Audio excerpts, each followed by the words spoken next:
Welcome. Where are we? Who are we? What are we doing? We're late, and we're always What? striking. What time is it, Rit?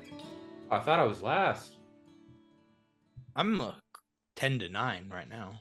Oh shit. Yeah, About midnight here. 11:49 p.m. 11:49. We got the East Coasters up late, just I for always you forget guys. you guys are in the future. Hey man, if I wasn't nocturnal, this shit wouldn't work for me. All right, but fortunately, I got something wrong with my head, and I'm like, oh, the moon's out. I should be active. I do consider myself a low-grade time traveler. Yeah. That Oh no, he removed the sticker. I was hoping that would stay on all night. It can, courtesy of Miss Eve, my daughter. There we go. Well, What's it a hello sticker of? everyone. Oh, go ahead, a little- Rocco. Little cow. I got me. Little pickle muca. Love it. So we are Always Strikes Last, having an Always Strikes Late edition. I'm Matt, Yep. as well as my friendly Always Strikes Late host, Jack. And tonight we got Hello. Rocco Ya Boy Hello. and Mason Knox on again. How do you do? Curious, And, Mason. It has tried. been a fun weekend from what I've heard. We had the Tacoma Open, which is the Games Workshop sponsored tournament. 8 that they rounds. put on in Tacoma, which is a some people would say satellite city, but it's in a city of equal stature and almost size as Seattle, up here in the Pacific Northwest. So Mason attended. He took my Neon Spoops, my Nighthaunt army. Oh, up there. I didn't realize that was your stuff. He was. I don't know. Yeah, I it said was- that you talked about it on the last episode I was here on. Mhm. Where the hell was I? I was quite You know what? happy. And I'm such a dedicated maniac that I stopped at the store and bought 2 boxes of models that he didn't have, built Aw. them before I went and tested at his house. Didn't play with those models, and then went home and painted them and played them in the tournament. So Nice.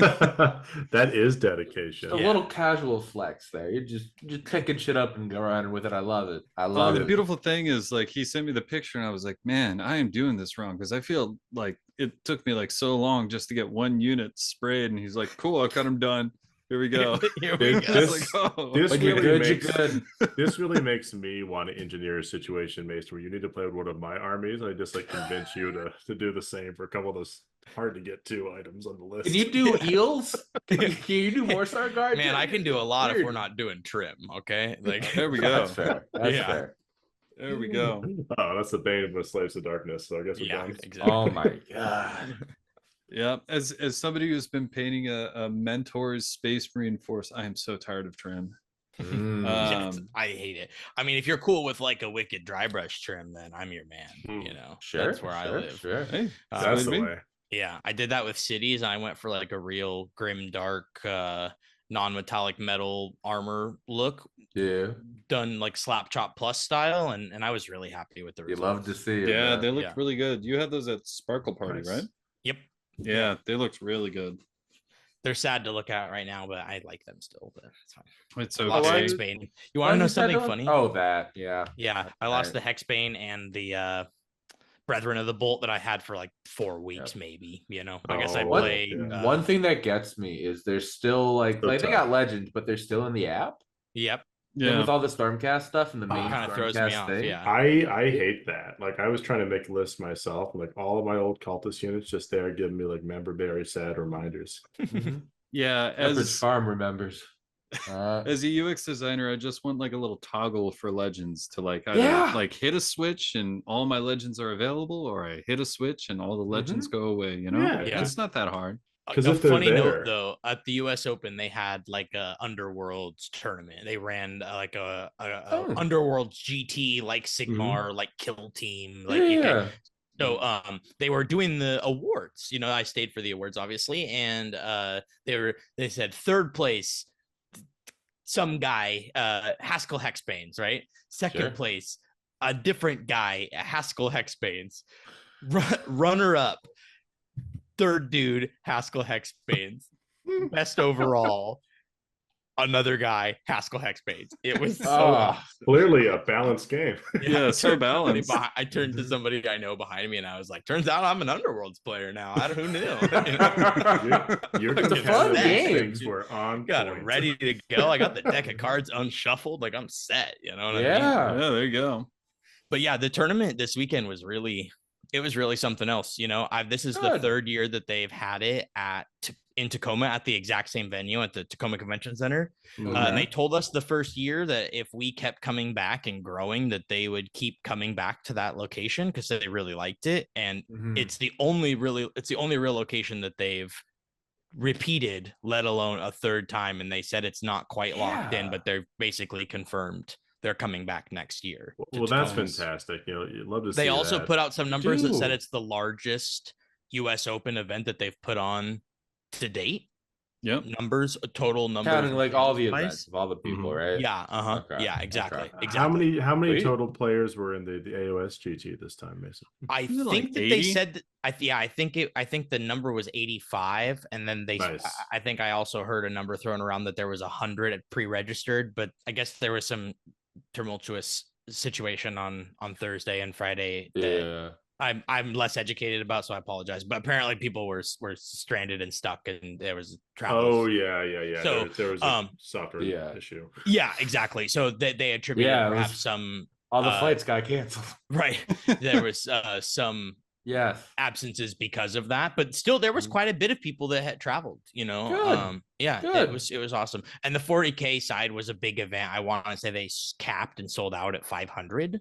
That sounds right. It was massive. It was cool though. I mean, man, those guys can hobby. Like, goodness, that stuff's cool. Like, I'm not super into it. I way prefer our fantasy side of things, but boy, howdy, does that stuff look good. Like, listen, you give me an elf in whatever setting, I'll play the hell out of it. Yeah. But some of the 40K, because again, you get all the sci-fi effects. You get the plasma, the melting. One of my favorite things is like when people have like plasma guns that their own character shooting could blow up when they model them with like the skull and like the lava of their face melting. Like you can get crazy with some of this. Yeah. It's great.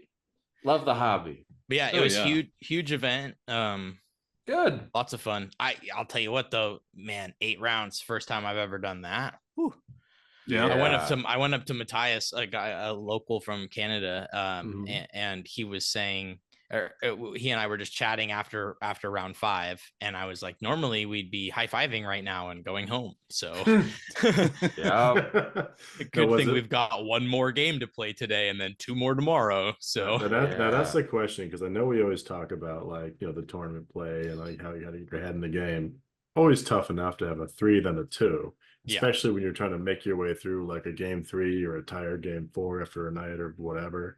But is it 3, and then 2? I think that's what you said it was going to be last time, right? Yep. 3-3-2. That's how it went. How was that? Like, I mean, I know you're probably going to get into it, but were there any psychological, like super tough points you just weren't expecting with this new cadence? I think that everyone would be curious about that. How tired were you, man? Yeah. Okay. I mean, do you, how deep do you want to go? Like, I guess on the bottom of the soles of your shoes. Okay. This is always strikes late. We go down philosophical, baby. What do you got for us here? So, let's see. I woke up on Friday, semi well rested. I didn't kind of do my normal morning ritual, which is like obviously like get in the car. Most days, get in the car, drive to work, get an energy drink. Like, that's most days. I really like the Ghost energy drinks. Okay. So I didn't do that on the first day. I showed up at the venue. I didn't have breakfast, but I was pretty well rested. I don't have breakfast most days. So I'm definitely worried about the energy drink situation because I'm very ritualistic like that. But can I interject one thing before you go any farther, Mason? I don't know if you thought about this at the time, but the fact that you literally brought a giant Night Haunt army to an 8-game tournament and you didn't get your ritual Ghost energy drink should have been a death knell, but like the opposite bad, like a life knell. 100%. Yeah. So I know I completely agree. And so I showed up to the event. but I was feeling okay, you know. Mhm. I spoiler alert, I play Sigmar really stoned, and so I normally don't get stoned at 9 o'clock in the morning, but on Sigmar days I definitely do because I'm about to start playing. So That was breakfast. What do you yeah, mean? Got your exactly. grains in? So I played game one, and I played against Alex Gonzalez, who Oh, is that's a draw. yeah, right. I know. Really, really strong local player. A guy who is like at every tournament that I would go to locally. You had a mirror match then. And it was a mirror match round Fuck Yeah. off, My dude. God. Okay. Yeah, there were 3 of us night hunt there at the event too. You It's caught one of the welcome other to the ones. tournament. Oh. Right. I love that there were only 3 night haunt. Yeah. It shows how little popularity there was probably in the previous edition that we were seeing with Night Haunt. They had like one little like spike of people using a bunch of black coaches, and then you just didn't see them. Maybe like 1 or 2 armies here or there. And that's a shame. And you know, I think that because it was so brand new, most people were going to default back to familiarity. Mhm. Because they did a pretty good job, in my opinion, of keeping the army's vibe, like overall feel, what you thought the army was. There were some bigger changes than others, but like even Fire Slayers that did have some pretty drastic changes, like fundamentally they still feel like what they feel like. They actually feel smoother, in my opinion, right? So like there are some so really cool stuff, but I people definitely went back to their roots, and they're not maniacs like me that were just like swimming through bullshit trying to find whatever I could find, you know.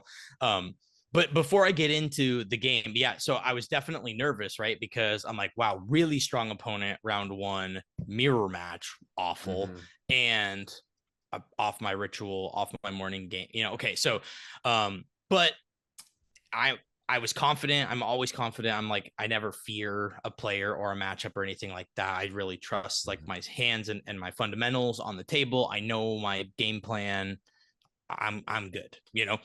No name is scary. Exactly. Yeah, it's not just another game of Warhammer. So so I'm feeling pretty good, and we play, and we basically go to time, like, and the game ends. The game ends 41-40. Ends up being the thing. We all and you know, just full transparency, really tight game. It was the first one. We're both playing Night Haunt, really technical, kind of playing slow. We get to the point where we're like, we just rolled prio for 4. The judge comes over and says, we're gonna have to figure this out. You know what I mean? So I have a commanding board state lead at this point. Points are pretty tight. We're talking it out. Alex says, listen, I know that you're going to point out here. We need to figure out what mine looks like, right? And I said, okay, I'm cool to probably, you know, what are you looking like tactic wise? We're being very fair, transparent. He tells me, and I said, okay, cool. I'm probably fine to concede those tactics, but you're not getting any more primary points, right? If you're going to run your dudes to the outskirts and then run into my territory, like do some Night Haunt ones, there's no way you're touching points still, right? And so the judge was there. We kind of asked him, we kind of pled our case, if you will, about the situation. The judge says, I kind of agree with that, you know, and so it ended 41-40, you know, with a really fair and thoroughly communicated talk out with 2 players and the judge. You know, that's awesome. Case. Yeah. And those situations can be tough because a point difference, right? Like that, I would have still been amicable, but I could have been that one point swing. You know what I mean? So but we played really fair, really tight, and it was a Night Haunt mirror, and I mean, I was lucky to squeak out of that game. You know what I mean? Totally. Did Alex bring the conversions for his hex wraiths there? Were they all on the boats? I'm guessing he's not done with all of that stuff yet, but he did have the Grimghast Reapers that had paddles, and then the Karen Wraith that has a paddle. That's fun. And so he's on his way to having it completed. I'm excited to run into that army. That sounds like a great game. Yeah, it was a really good game. So after round 1 of most GTs, most people probably are familiar, but if you are not, that's normally when lunch is. So you get an hour-long break in between that and the next round. I did not eat during that time period, obviously, because the line was so long and I didn't want to do that. Right. So and I know this maybe is a bad idea, but for me, I prioritize being able to get outside, vent, shoot the shit or whatever with any colleagues or peers I could grab, because I was kind of at the event by myself. I didn't like attend with somebody specifically, but I have a lot of my club there. I'm really close with a lot of other local clubs, so I'm kind of grabbing whomever, getting out, socializing, talking through the game, talking out the game, getting fresh air, being away from the chaos. Outside the convention center, they've got some like steps areas you can go, and people will, where people go if you want to smoke, or if you want to go find other places, you can get out this way. So I would do that after every round, so I prioritized that. I also really tried to like take deep breaths all the time, just to remain calm and remain grounded. And because it is very loud and very overwhelming inside the convention. It's a lot. By the end of day 3, my voice was shot. I totally envision that. There's a lot going on. But I will say, outside, thinking about that game, I really was confident moving forward, because I was like, okay, I see what I can do now against probably one of my hardest matchups, because they're just as busted as me, like, okay, I think I'm going to be in a good spot, because I'm not going to play him again. And I'm not going to play the other Night Haunt, presumably, because they also, I believe, lost round 1. And I had won. So theoretically, if I'm winning out, I shouldn't play either. So I go back up after round 2, or sorry, after the lunch break to start round 2, and I am against another local player who I've played very frequently, named Jeremy Lemoy, and he was playing Ossiarch Bone Reapers. And he was doing his best impression of a broken army that he could with the retreat and charge Cav. Apparently that's an Ossiarch. They do that. They do a lot of stuff, I'll tell you that for free. I can't tell you all of the things, but like in every phase they get to pick a hero and give out an aura of one of 2 different things, and none of them are bad, and it's just for free. And Catacross is just like, gives 3 people +1 to save. They do a bunch of stuff still, you know what I mean? But they are very light on the board, and he was running 25 Cav, Catacross, another hero, and some guard, you know what I mean? So I matched his guard. I had a block to put with the Catacross, and then I had more stuff. So it was it was going to be a tough game for him. He put his Catacross on the line and kind of set up. I think I gave him the first turn. I believe I ended up doubling perhaps in this game to really do a lot of extra damage. And then there was a couple of choice things that could have kept it a closer game for him, but I think this one ended 40-20. Oh, okay. So it swung pretty hard. Wow. I think we probably could have kept it to somewhere maybe like 40-30-ish if there were some different choices made on the opponent's part. But Now, a quick clarifying question, just for everyone who might be, wondering out in the audience, and maybe for myself, because I don't know.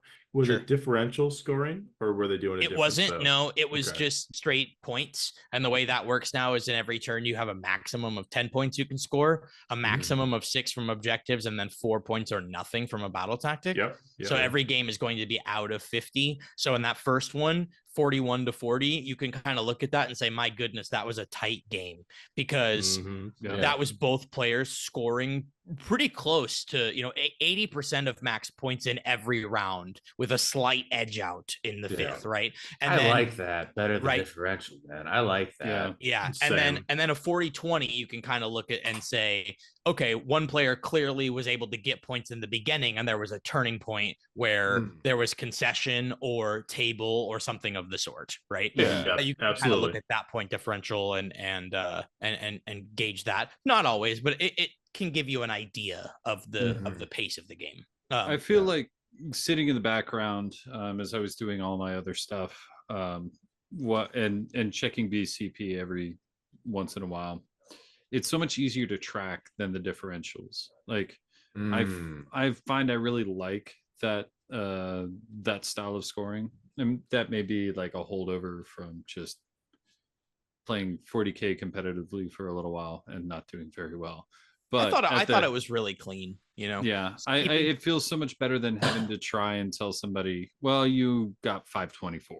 You The know, only like odd none of thing it is makes that any sense in a the missions all vacuum. still have slightly different. Like I thought one thing that they were boasting about was how like the scoring on objectives on missions was going to be the same now, but it is on a few, but they're all a little different. So that was a little funky. And sometimes you can't get 6 points, or the only way to get 6 points from the primary is if you take the objective your opponent is deployed on and you're going first. So like at points there are weird circumstances like that, and we played 8 of the 10 or 12 missions. So Sure. Well, I feel like even at that point too, if you are going to be able to take that extra point and you're good enough to succeed, you're going to get the full points that'll differentiate you even more further down the line for the tournament, right? Yeah. Oh, for sure. Yeah. So, I mean, on like- one of those home mission ones, if I could take that top of one, I don't think you win that game at all. As the opponent player. Yeah. If I so take that turn one, there's no way. So it's like it feels much more balanced than the 20 points or the 500 points. Pause and have a weird tangent. I know this is kind of weird to think about, but if you're playing the game right now, before any changes or anything, you have a tournament coming up in the next couple weeks. You earn 60% of your total victory points on the primary objectives, right? So while it's the same percentage as last edition, the numerical value is greater now, and the ability to catch back up is not a part of the underdog mechanic. So if you can use the primary and tactics early to get a 2 into a 4-point lead on your opponent going into round 3, there's never an opportunity for them to double you from that point on. They never can. So if you're already in a decent position from then on out, they could never afford to double you, because then they just can't score points. Exactly, because they're down 4 already. So they're going to go down a minimum of 8 if they double you at that point. So there are options, and there's ways that some people are trying to build their list. And in a lot of my games, my list went this way, but it wasn't my like primary goal or objective. But if I just table you by, turn 2, I'll win every single game. I could just ignore tactics in turn 1 and 2 and just full send. I'm 12 Varangard with the lady, send it. Because if you're not alive, I only need a few turns on primaries of an empty board to win no matter what.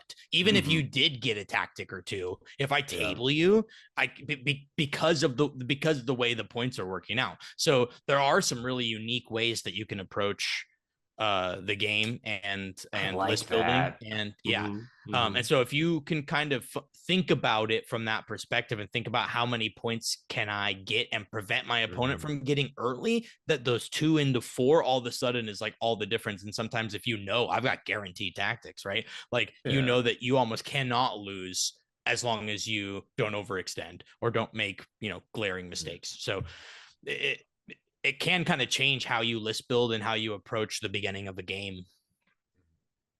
That makes perfect sense. And something to keep in mind is just kind of walking to your first couple events. I know that we have one up here in Massachusetts that the podcast is helping to co-host this Saturday. So hopefully folks will be keeping that sort of thing in mind, though they won't hear this till afterwards. Right. Who knows? Yeah. This is going up tomorrow. I'm a madman. There you go.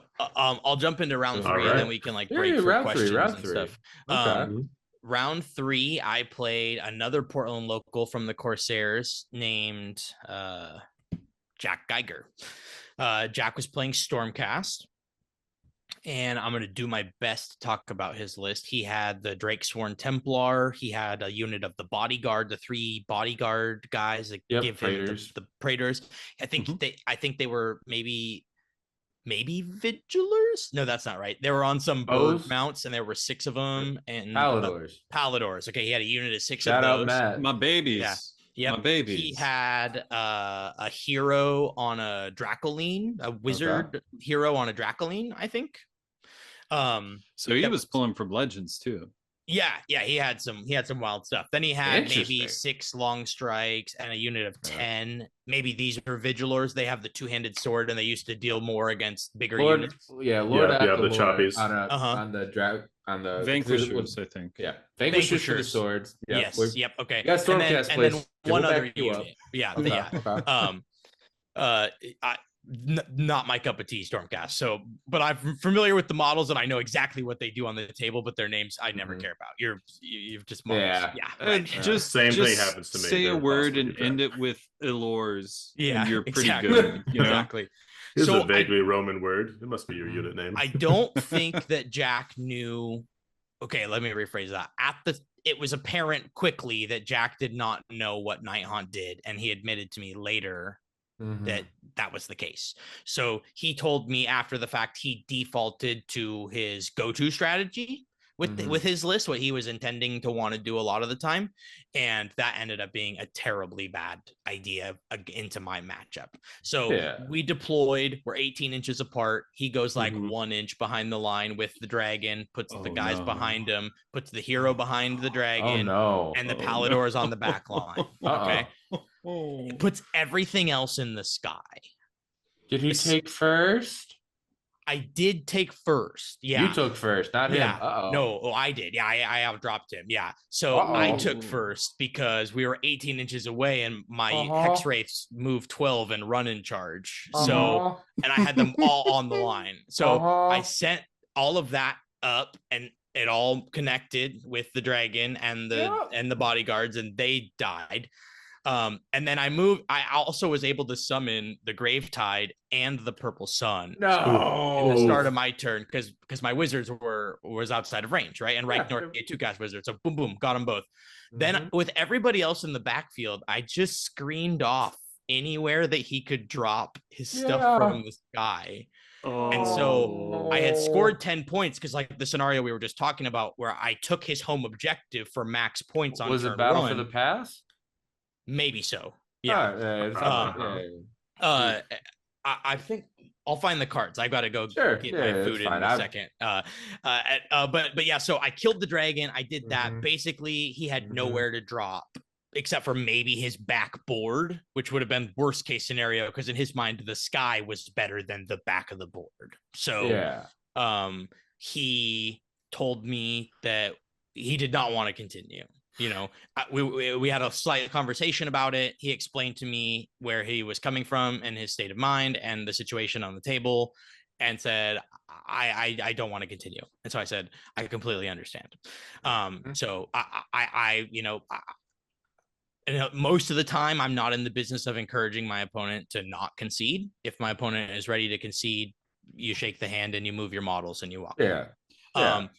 At this point in the game, though, we were maybe 30 minutes into the round because it was top of 1. It was going to go 10-0. He was not going to drop his stuff in. He was not going to score points. So what he told me is, if I don't win the priority, I'm going to go down 20-0 and be tabled on board and theoretically have nowhere to drop all game if that's how you play it. And I don't want to do that. Why would let's just be done. And so but very politely, and Jack and I are cool. And we went and sat outside and did the fresh air on the steps together. We did that. And we talked about life and caught up because he's been taking like an 8 or a 9 month break. And we talked for an hour and a half. And it was lovely because I've been missing him because I haven't seen him in like a year or so. So an unfortunate circumstance, but a lesson in how important deployment is. And understanding opponents' armies because he knew everything that I could do. I handed every opponent a folder with all my war scrolls, all my abilities. I told them exactly, very transparently, what my whole army could do because it's busted and it's hard to understand. So, but that game went on the books of 50-0. The judges had to ask me and Jack separately kind of what happened to make sure that it was like a legitimate game because a 50-0 is not normal. Pretty staggering Yeah. victory. Yeah. A silver line at least, and you guys really able to catch up and have a good time. But it's really an object lesson in something like that. We've all had one of those on either side of the table. And we've all done it. And then an hour into our conversation, we said, "Damn it, you know what? We should have called the game and just re-racked like we were right there." You know what I mean? Have a fun practice game. And I was like, "Oh shit, I should have thought of that too." But nevertheless, But- that was game 3 to end Friday night. So Okay. I actually kind of got out of there early. I was hanging out with Jack a little bit because he was him and his shoot cast. He's always done real quick, no matter what. So Yeah. he was done early, and we live pretty close. And he's like, I'm hopping out of here, and I said, can I catch a ride? So I was actually home a little earlier on Friday night, like 7:30 ish, instead of 9 or 9:30. Okay. I ordered myself a pizza, and We love to see it. I finished the newest season of The Boys and just had a nice night with the dogs because my fam bam is on the road. So so it was really nice. It was super relaxing. I didn't stay up late. I didn't go out and do anything crazy, but I never do. So And just to interject for our listeners there, that's Jack Ballard that he's talking Jack about, Ballard. not Jack Geiger. Yeah. So The tale of two Jacks at the end of Love this. Jack. 3 Jacks at this point. all the Indeed. Jacks. Okay. I'm always there in the ether. Yeah. okay, I've got to run away for 3 minutes. So you guys take that time and come up with the best questions of the first 3 rounds that you can think of. Listen. Ready? Break. All right. I So love the, filling dead air. Love Mason's it. getting that food. so the Well, that experience is That as is soon such a as- Stormcast experience. That Well, is it's a night haunt experience, really. that too. That too. That mhm. seems to be like, and it's one of the things Mason tested an alternate list with Big Boy Nagash himself and 2 big blocks of hex wraiths against my all human cities list. I think it was the Wednesday before the tournament, just to like Okay. get it down, and he had to pick up the army.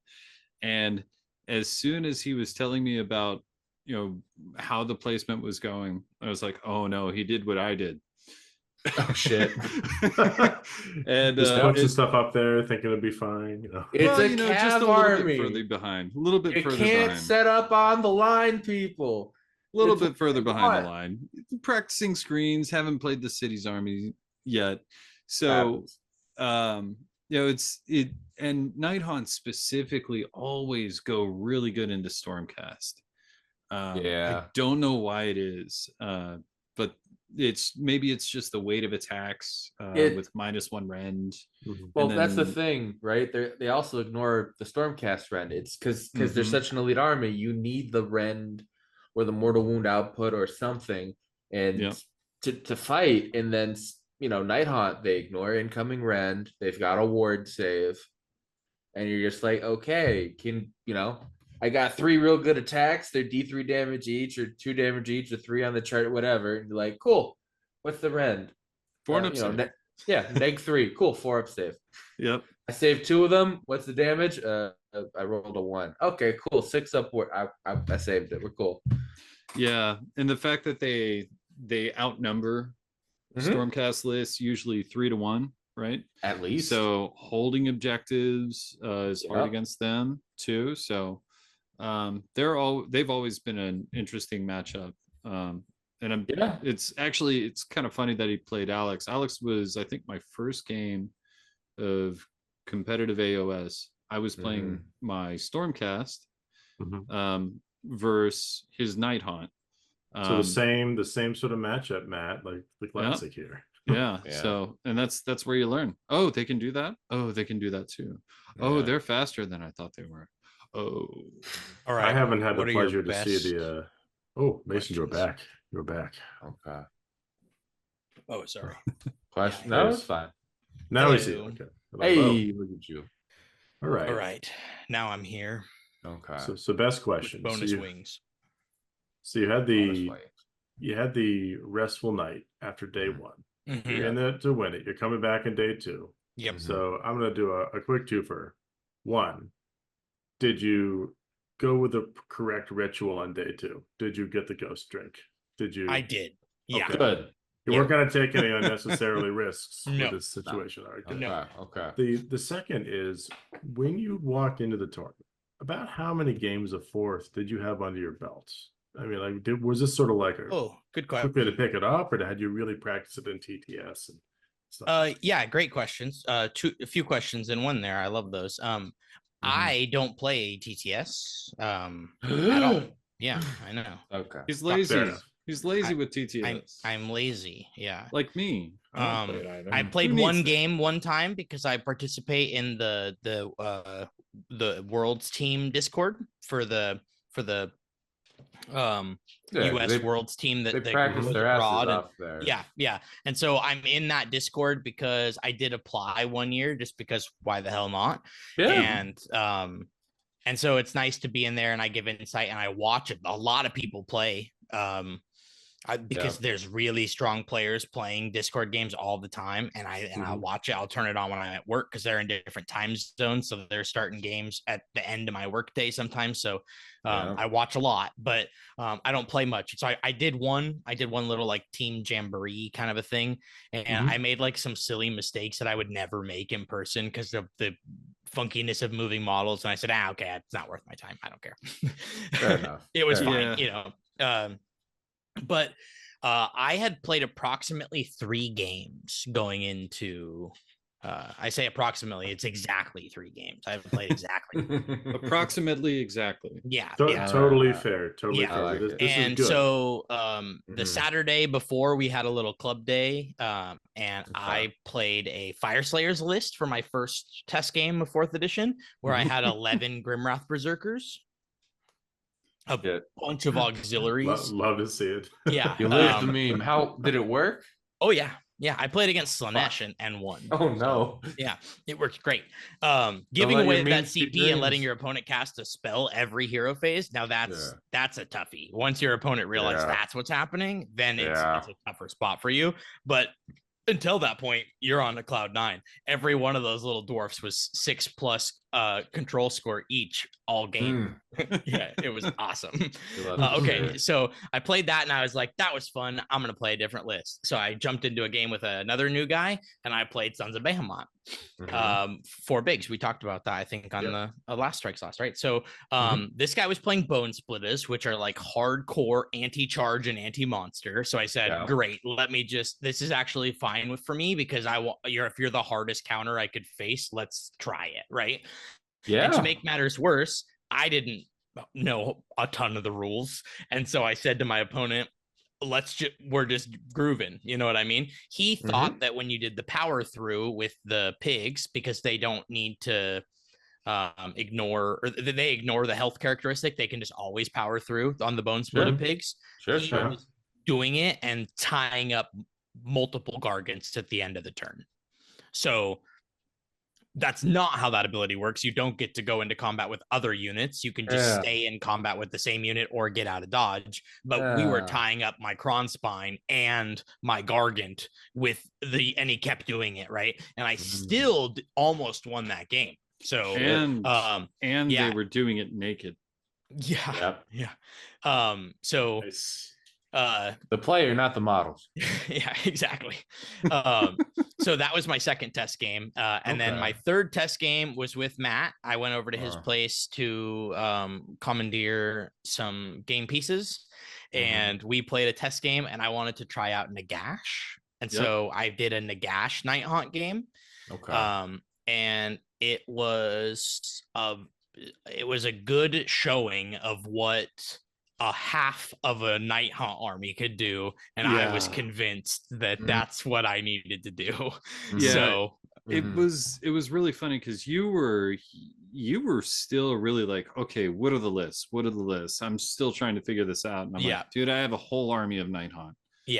And you could just hear a light bulb like from 20 miles away just go bing. So wait a second. So was this the Wednesday right before the tournament? And you went Tuesday. over. Did you know Tuesday. you were playing Night Haunt, or that you were borrowing Matt's army until you finished your game and the bulb clicked? Because that's an awesome thing.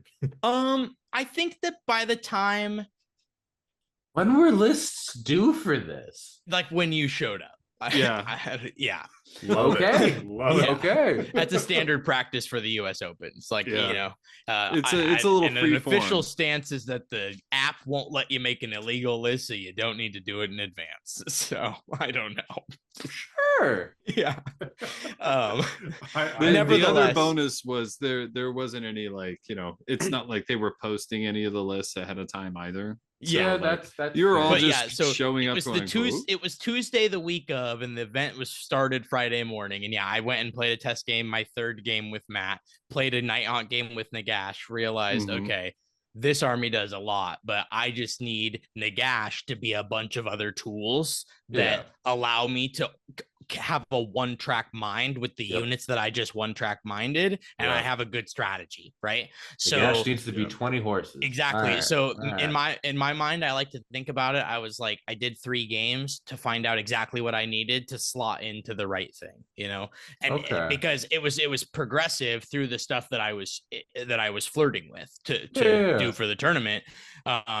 Realized in the game, okay, Nagash felt good, but all he did was cast spells. And while that was awesome, all he did was cast spells. So I needed it to do more. So I packed up with Matt. I was like, okay, I'm going to bring a bunch of other stuff because I'm pretty sure I know what the fuck's going on, but I'm also going to take Nagash because I'm not 100%. But by the time I had gotten home that night and messed around with it, I had like 3 lists that, well, actually 2. I have the Nagash one and then another list that I actually got waffled back and forth with and picked the brain of a few different friends.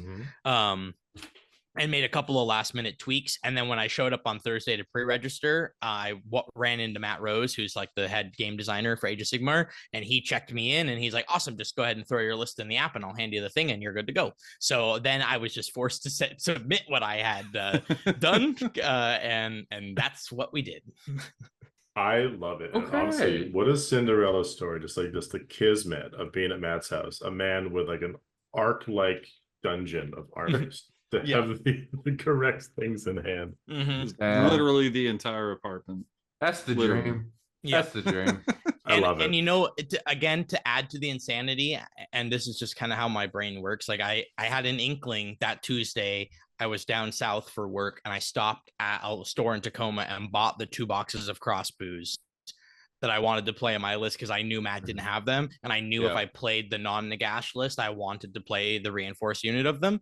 So I bought them and built them. I came home and finished my workday from home and built them before I went up to Matt's house, brought them with me, didn't test with them, but then left with everything and then painted them and got them all ready to the same standard as Matt's stuff. Or not quite the same standard, but the same look as Matt's stuff. And he ran with it.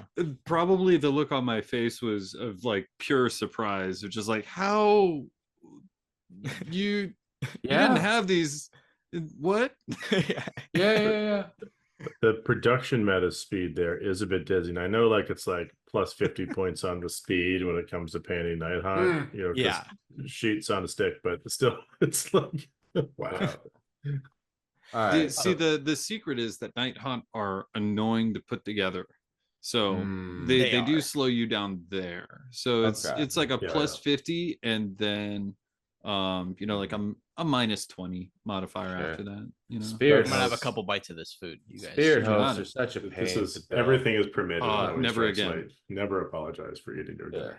No. But I do have my question. And listen, inquiring minds really want to know, what type of pizza? Great question. It's the Italian in me. I was born in my parents' pizzeria in New York. I have to know. You'll probably be disappointed, but maybe you'll just be happy for me because I really like it. Listen, as long as you're happy, I'm sure you won't say pineapple pizza. Why? It's okay. Which I actually kind of like, but it's okay. Go on. I got a Papa Murphy's cheese pizza. Okay. Yeah. Keeping it simple. Keeping it nice. That being said, I didn't know Murphy was an Italian name, but you know, the Pacific Northwest, coming as somebody who grew up on the East Coast, the Pacific Northwest has a very big black hole where good pizza should be, to be honest. Yeah. You know, they had, when I first moved out here, there's this place that I think is actually going under now. There's a chain called Pagliacci's, which is basically like, we want to be Chicago deep dish pizza, but on a regular, circle of dough. Just be And Detroit pizza. What do we do? Okay, sure. Wait, It's yeah. so so- gross. All right. It's all so right. gross, and that's the So best. it's like that sounds like a bad pizza the way you described it. Oh, it's horrible. It's like they're Jeez. trying to not make pizza. There's and a call it spot pizza. up here near Okay. the stadiums, like up off First Avenue, Matt, that's called the Slice Box. And they're only Slice open Box. like 4 days a week for Okay. like 4 hours or until they Okay. sell out. Sure, And sure. it's the best pizza, really, but it's hard to get to, and it's weird times, and it's like they only make what they make every day, and then they're done. And apparently, I heard this story from a friend, so it's possibly half true, but allegedly these guys had like a hydroponic equipment store that they ran, and they made pizza and Nice. They for grow their fun, own. like these two friends, Sure. they made their own recipe, and everybody really liked it. So they had this store that they owned, and they repurposed it and bought kitchens and turned it into a pizza place, and that's all they do now. And they make enough money 4 days a week for those weird hours. I guess it is one of those businesses that iterates and finds its groove. Yeah, That's I pretty guess, great. yeah. I will say, if anybody is in Seattle proper, the only place to go is up in Capitol Hill, at a place called Big Mario's. Okay. They Nice. actually have New York style pizza. It is gross. Okay. It is gritty. It is greasy. It is awesome. You know, on the subject of pizzas, since we're going to ride this tangent because it's always not? strikes late, damn it. That's Yeah. right. I mean, I think that the best pizza slice I've had in recent memory, all on the East Coast, anywhere on the East Coast, was not in tell New me York, about the Boyle. not in New York, Papa Murphy's. not in Boston, not a Murphy's Pizza, but it was in like the center of DC, like when I was down in Nova. DC. Yeah, down by the That convention makes center there, and sense. it was like one of those spoke streets. Like we just kept wandering. We got a lot of farther those. down it. Yeah, you off of Chinatown. And- All right, you went to Chinatown for pizza. Go on. Kept getting sketchier and sketchier. Yeah. Kind of scary. But like they had That like, is best where you Chinese find the food. best pizza. yeah, Best they food I these, had like, down there. My credit card got lifted by the waitress. I don't care. I went back. Food was great. This Go on. maybe is a consistent thing. We went and did like the first night of Nova last year. We went and did karaoke for one of my buddy's birthdays, who was down there with us, and then Why the like, fuck we did just I went to hang get out pizza. with you when you came to Nova last year? you were there. Yes, I live here. I would have expected to see it. What? No, Rocco. Fuck, we have to okay, address this go later. on. Okay. Next Go time. Well, next time. While next while time. you were avoiding me while I was in your city at Apparently. the convention you were with, I found Yeah, this no, slice of pizza the size of my head from some place. Like yeah, one no, of these- giant slice. Yep, that's Yeah. a thing here. amazing. Mhm. Like I don't know, it was somehow better than like all Like, the other slices. it's and then we just went back great to the place drunk over and food. over again. Yeah. Oh, it's That great might have because you been consistent huge. theme. I wouldn't recommend it. I mean, I know better pizzas in Virginia, but it's good. It's And I okay. potentially Then you're found you going and into asked, I would've Virginia. known. Yeah, you Then went you to, have like, to go U into Street. Virginia. I Yeah. don't know, man. I'm a Marylander. I You think don't the go into important Virginia part- unless you absolutely have to. I live by that rule. That's why I've never been.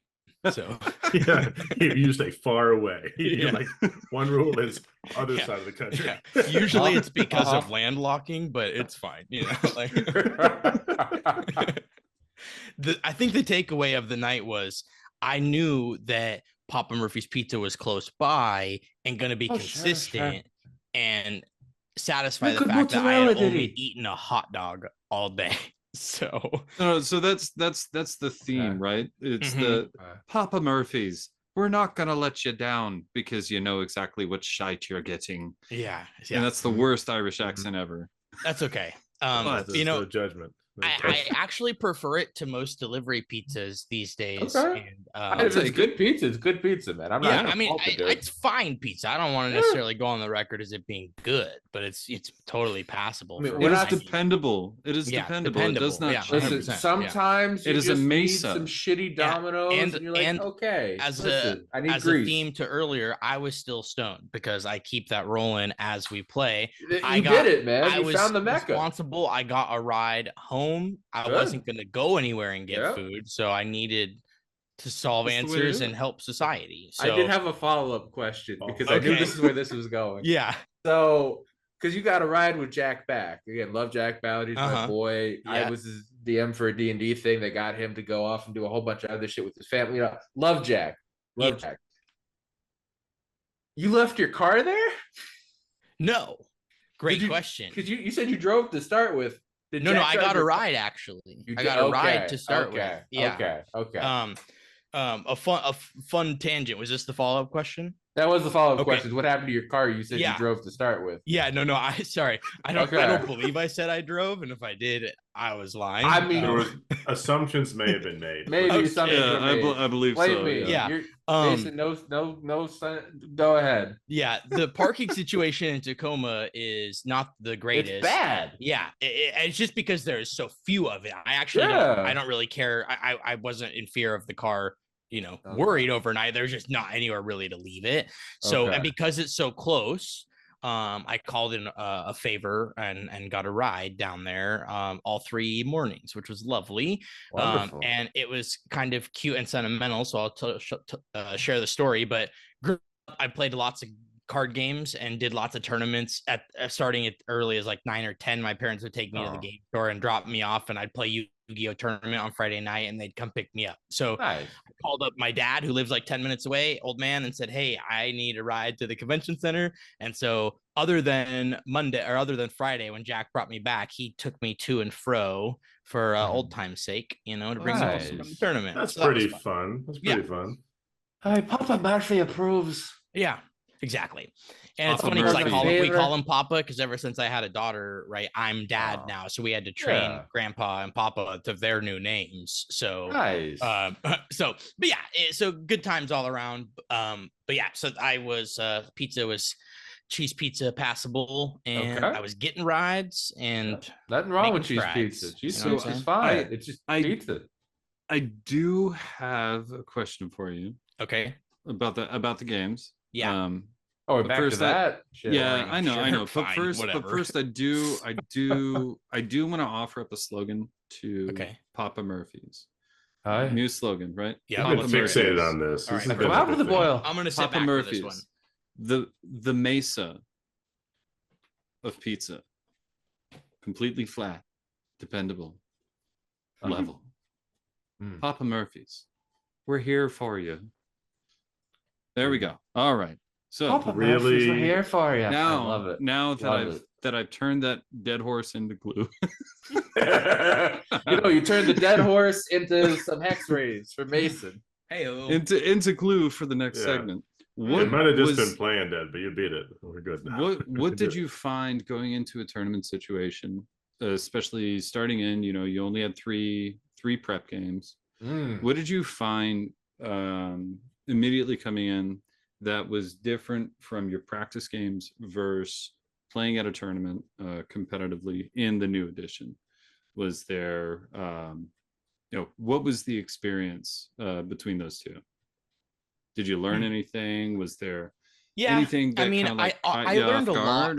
I learned a lot from the 3 practice games, and I think we might have talked about it a little bit during the last episode, but it's fair to say that I do a lot of outside prep. I study the game. I listen to all of the content that I can. I watch battle reports. I'm in the chat. I'm in forums. You're on the world's Discord too, right? Dude. It's not like you're walking up stoned going, "Hey man, let's roll some dice." Yeah. So, sorry, the dog's yelling at me to come inside here. I mean, listen, how dare you? You listen to the dogs. You listen to them. I'll bring him up. Listen, that's gonna increase viewership. It's cool. Go. I can only get the paws. This is Buster, the Basset Hound. Okay, I love Buster. Buster. Hey, Buster. Oh my God, he's so heavy. I know you can't hear us because he's got headphones on, but I love Buster.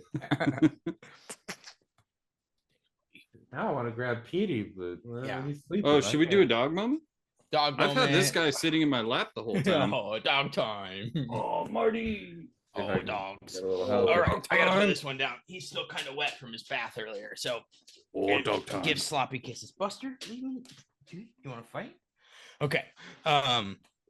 So one thing that I learned quickly is that not everybody was going to be playing morbid manifestations. That was apparent. My first round opponent did, but just like taking stock of the room, I could tell a lot of people were taking it, but it wasn't everywhere. And I knew anytime I was playing into a matchup where that was the case, I was in a good spot because it is so much better than the rest. So What are you worried about with Morbid like coming into you?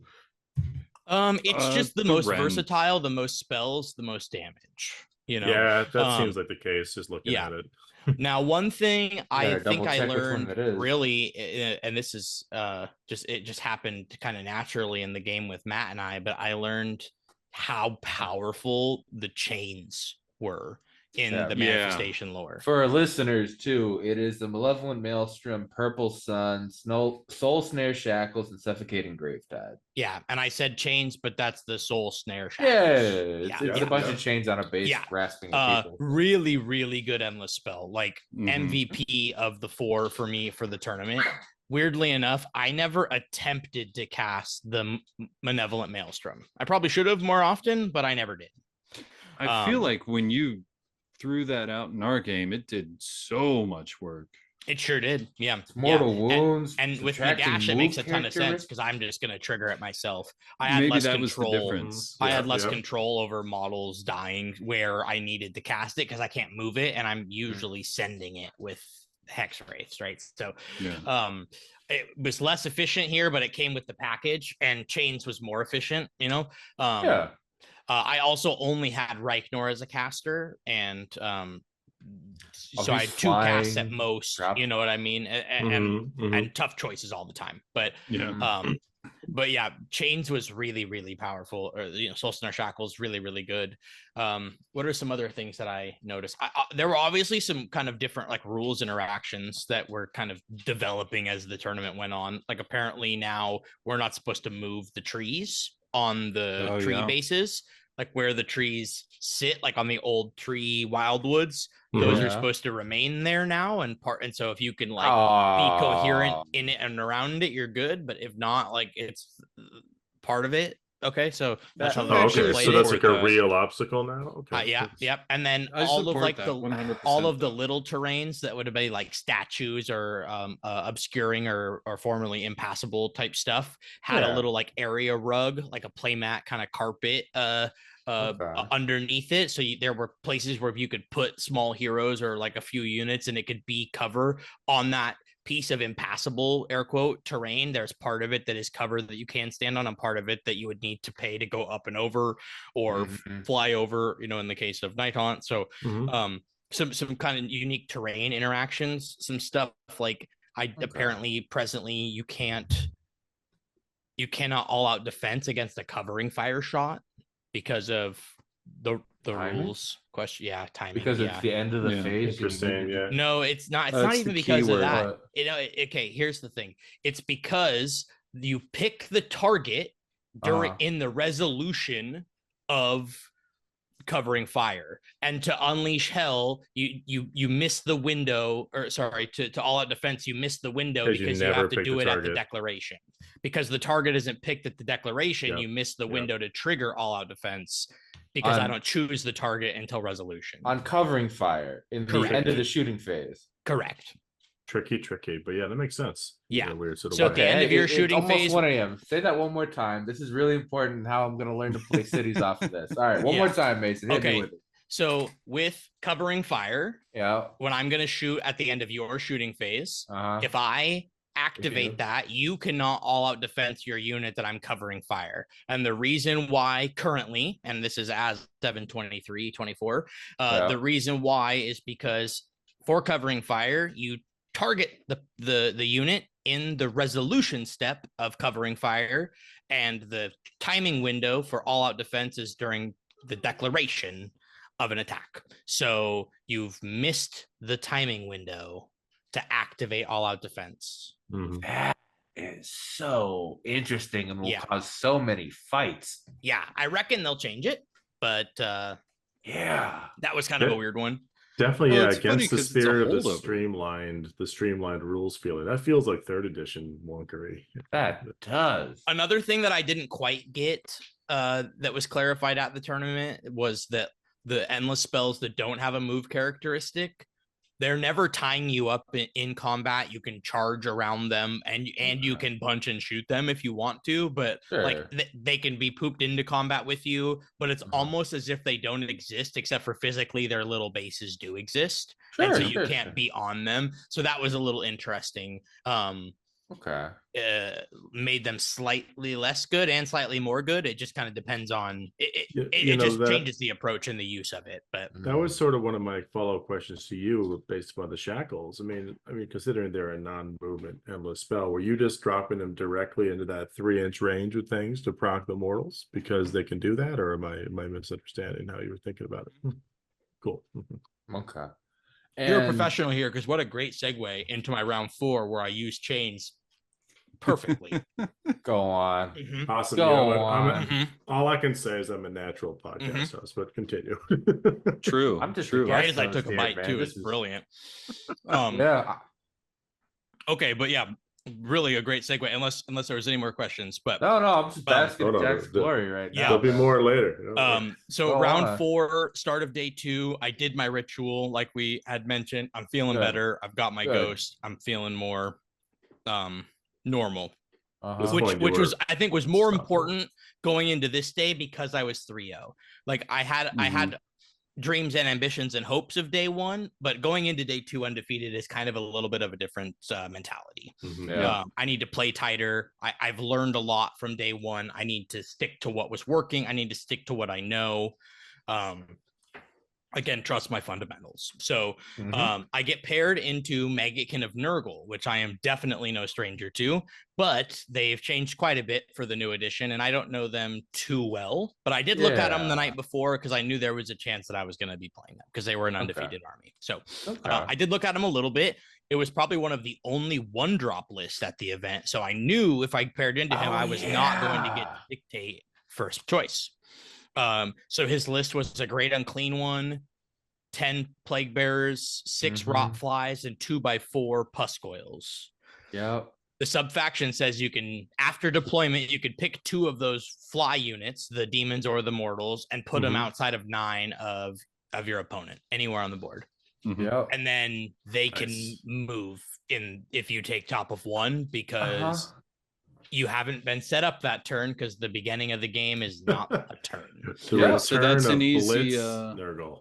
Yeah, it's an easy center field objective or center field battle tactic, right? Yeah. Well, he was sending it. You know, he had done his day 1 by picking that stuff up, dropping it into their face, and sending. Oh, gotcha. Yeah, because they can move after. No, I was talking about that list with someone in another Discord I was in. Actually, God damn, man. I think it's a dude from the East Coast. His name's Harry. Okay. Yeah. And it was kind of fun because like 15 minutes into our introductions and getting our stuff, I said, I think I played you last year at the US Open. Were you here? And he said, yeah. And I said, were you the guy with the Seraphon that bubble wrapped it all because you traveled and it was all your summoning stuff? And I was like, dude, we played. That was awesome. So it was, really cool that he's not from around here and we got to play again at the US Open again. So that was really fun. But so he took, he put 6 rot flies in front of a lot of my infantry, and then he put 4 puscoils off to one side to kind of go into some crossbows and potentially a unit of 10 horses. He took top of 1, moved his stuff to the midfield for a tactic, moved up some puscoils, put the 2 flies, attempted to put the flies in a position. But what I did was I did unleash spell. So I did the spell in his turn, and I put down the chains in a way that there was a triangle position in front of my horses and my crossbows. I love this. Trigger. I love this so much. Potentially trigger damage on the puscoils, but create a zone where he no longer could land now because of the size of these bases and the size of the puscoil bases. And I was going to reduce the movement. So I rolled a 2 for the damage. So puscoils went to 6-inch move, and I had this circle or this triangle formation set up with my stuff. So basically protecting the horses, making him have this weird funky charge, and he couldn't move because he put himself against this piece of terrain. So it was a brilliant setup, right? Except for he rolled an 11-inch charge and it didn't happen. I did everything right, and it's like, all right, I guess you that's where you're going then. But it did force him to go over the thing and kind of land on the one side of the crossbows, and he was like, I'm keeping your hex wraiths out of combat. So it was a time where I was like, well, I'm definitely gonna fucking countercharge them. Yeah. So I rolled a 10 for the charge, so 4 horses just crept up the side of this opening that I had created. So he sent in to me, but I very strategically kept him exactly where I wanted to keep him, with my good unit of horses behind the infantry line. And I think when the dust settled, he killed 6 or 8 models, and I killed 6 models. So he came at me with 10 though. Okay, with 10 of that. Then on my turn, I tried to get out of there and break away because I didn't need everything to kill what was left, and I wanted to go for blood. Failed the charge, so I had to charge back into my line just to solidify what I needed done there, and to just create distance away from him. So that's a good thing to think about if you're playing games and you try to move outside of a flank in a position where you want to advance forward to take something else. If you fail the charge, always remember that you can use that distance to cut back to where you were, to eliminate the space in between you and your opponent that you were purposefully trying to gain before, but now need to lose. So I instead of just leaving them there advanced, I pulled them back in to secure the kill and get away, because I knew I had the speed to afford that, and then got a double. He was surprised that I was going to take it and tabled him. So I mean, listen, that's 2 big things I have learned about from Fourth, from watching and listening and playing a little bit, of the way to tie up charging now to stop the counter charge that everyone gets. You know, I played cities with the 3rd edition book. I know how strong that is, but you've got to, you know, because we were like, oh yeah, I won't bring in your cool kill unit because I would tag them, motherfucker. Yeah, right. Do it for Papa Murphy. You tag the little son of a bitch, Right? because they're just going to counter charge and get a 3-inch charge on you. Yeah. And then they get all their bonuses when they charge. Hex rates are fucking crazy on the charge. That is Rocco, let's like revisit this tag the motherfucker. Let's revisit this when we talk about the game with Matthias in a little bit. Just remind me, because it's important into him for that. too, mother. Yeah. Dude. Yeah. So this just is the hardest 8-0, I know. whatever ending you got. When we get to that, just remind me of this scenario here. You ran into Beasley too? Like, I did not play Beasley this time. Yeah. But yeah. So yeah, the Nurgle game was over pretty quick. I don't think he was. Sorry, I said my second part of that. The second lesson: take the fucking double turn. It's okay to not score a battle tactic. You're saving it for later. There are going to be turns where you won't score a battle tactic anyway. Yep. Fuck it. Yeah, 1 into 2 is the best one for you to take, because you then have the most time to regain ground. Yeah. Yep. The later you take a double turn, the more risky it is, unless you're already ahead, and then there's no risk, right? So the double turn into 1 into 2 is still the absolute best one that you can take, in my opinion. And you should only take it if you think that you are going to table or substantially cripple their chances of, you take the double 1 into 2 to lock it in. Yeah. You lock them out on primary with this. You do enough damage, they cannot contest objectives. They're either pinned or dead. Right. Yeah. If you've ripped their throat out, they're not going to make it all the way through the game. Yeah, we were kind of talking about that earlier. Yeah. Great. Okay. This is so freaking interesting, man. All right, keep going. So that was that game. I talked with Harry a little bit more. I always ask, hey, do you want to talk about the game? Do you want me to give you, I try my best to say, you want to talk about this? You want me to give you advice? You want me to tell you what I thought you were? And so I explained to Harry that what he did is exactly what I thought he was going to do, and exactly what I wanted him to do. He set up the cards to be exactly how I would have done it if I got to dictate it, and he was taking a penalty to have that dictation. And he silver plattered me exactly what I would have wanted. You put your stuff right penalty? The one being a 1 drop. Yeah. So the real takeaway that I get from this game then is to show up to a game, not know what I'm doing. Yep. Yeah. And just follow through. on not having a plan. Yeah. Yes. Okay. I told him I would have moved and gained ground, so I didn't have as much to teleport, because he had light on bodies. He could have just teleported, barely touched objectives, given me the turn. I probably would have been able to get into him, but not with everything, and he would have been tanky, and then he would have had everything to retaliate and potentially do to me what I did to him. But Mhm. instead, he did it to me. He sent in half the army to my full army, and I devoured them, and then went after the rest. Yeah, he could have, especially with Nurgle, he could have first wave, second wave. Like, you want to take people apart piecemeal with Nurgle, from what it sounds like. I haven't played them yet, but like looking at the rules, it's just like, okay, yeah, it's still an attrition army. Throw everything in right away. It's a 50-50 chance on your matchup. I could see with the rules mechanics, though, the temptation to blow the list with that Alpha Strike. And to his credit, it worked pretty well that first day. He went 3-0 by doing it, no doubt. Yeah. And I had a fear of it, right? Because the one thing I didn't mention, because it literally didn't matter at all, was that he adds disease, and I'm a death army that recurs models, and disease stops recursion, right? Exactly. So there was a fear. You know, I was definitely like going into that match, not having played Nurgle, because I'm now on game 7 of the edition.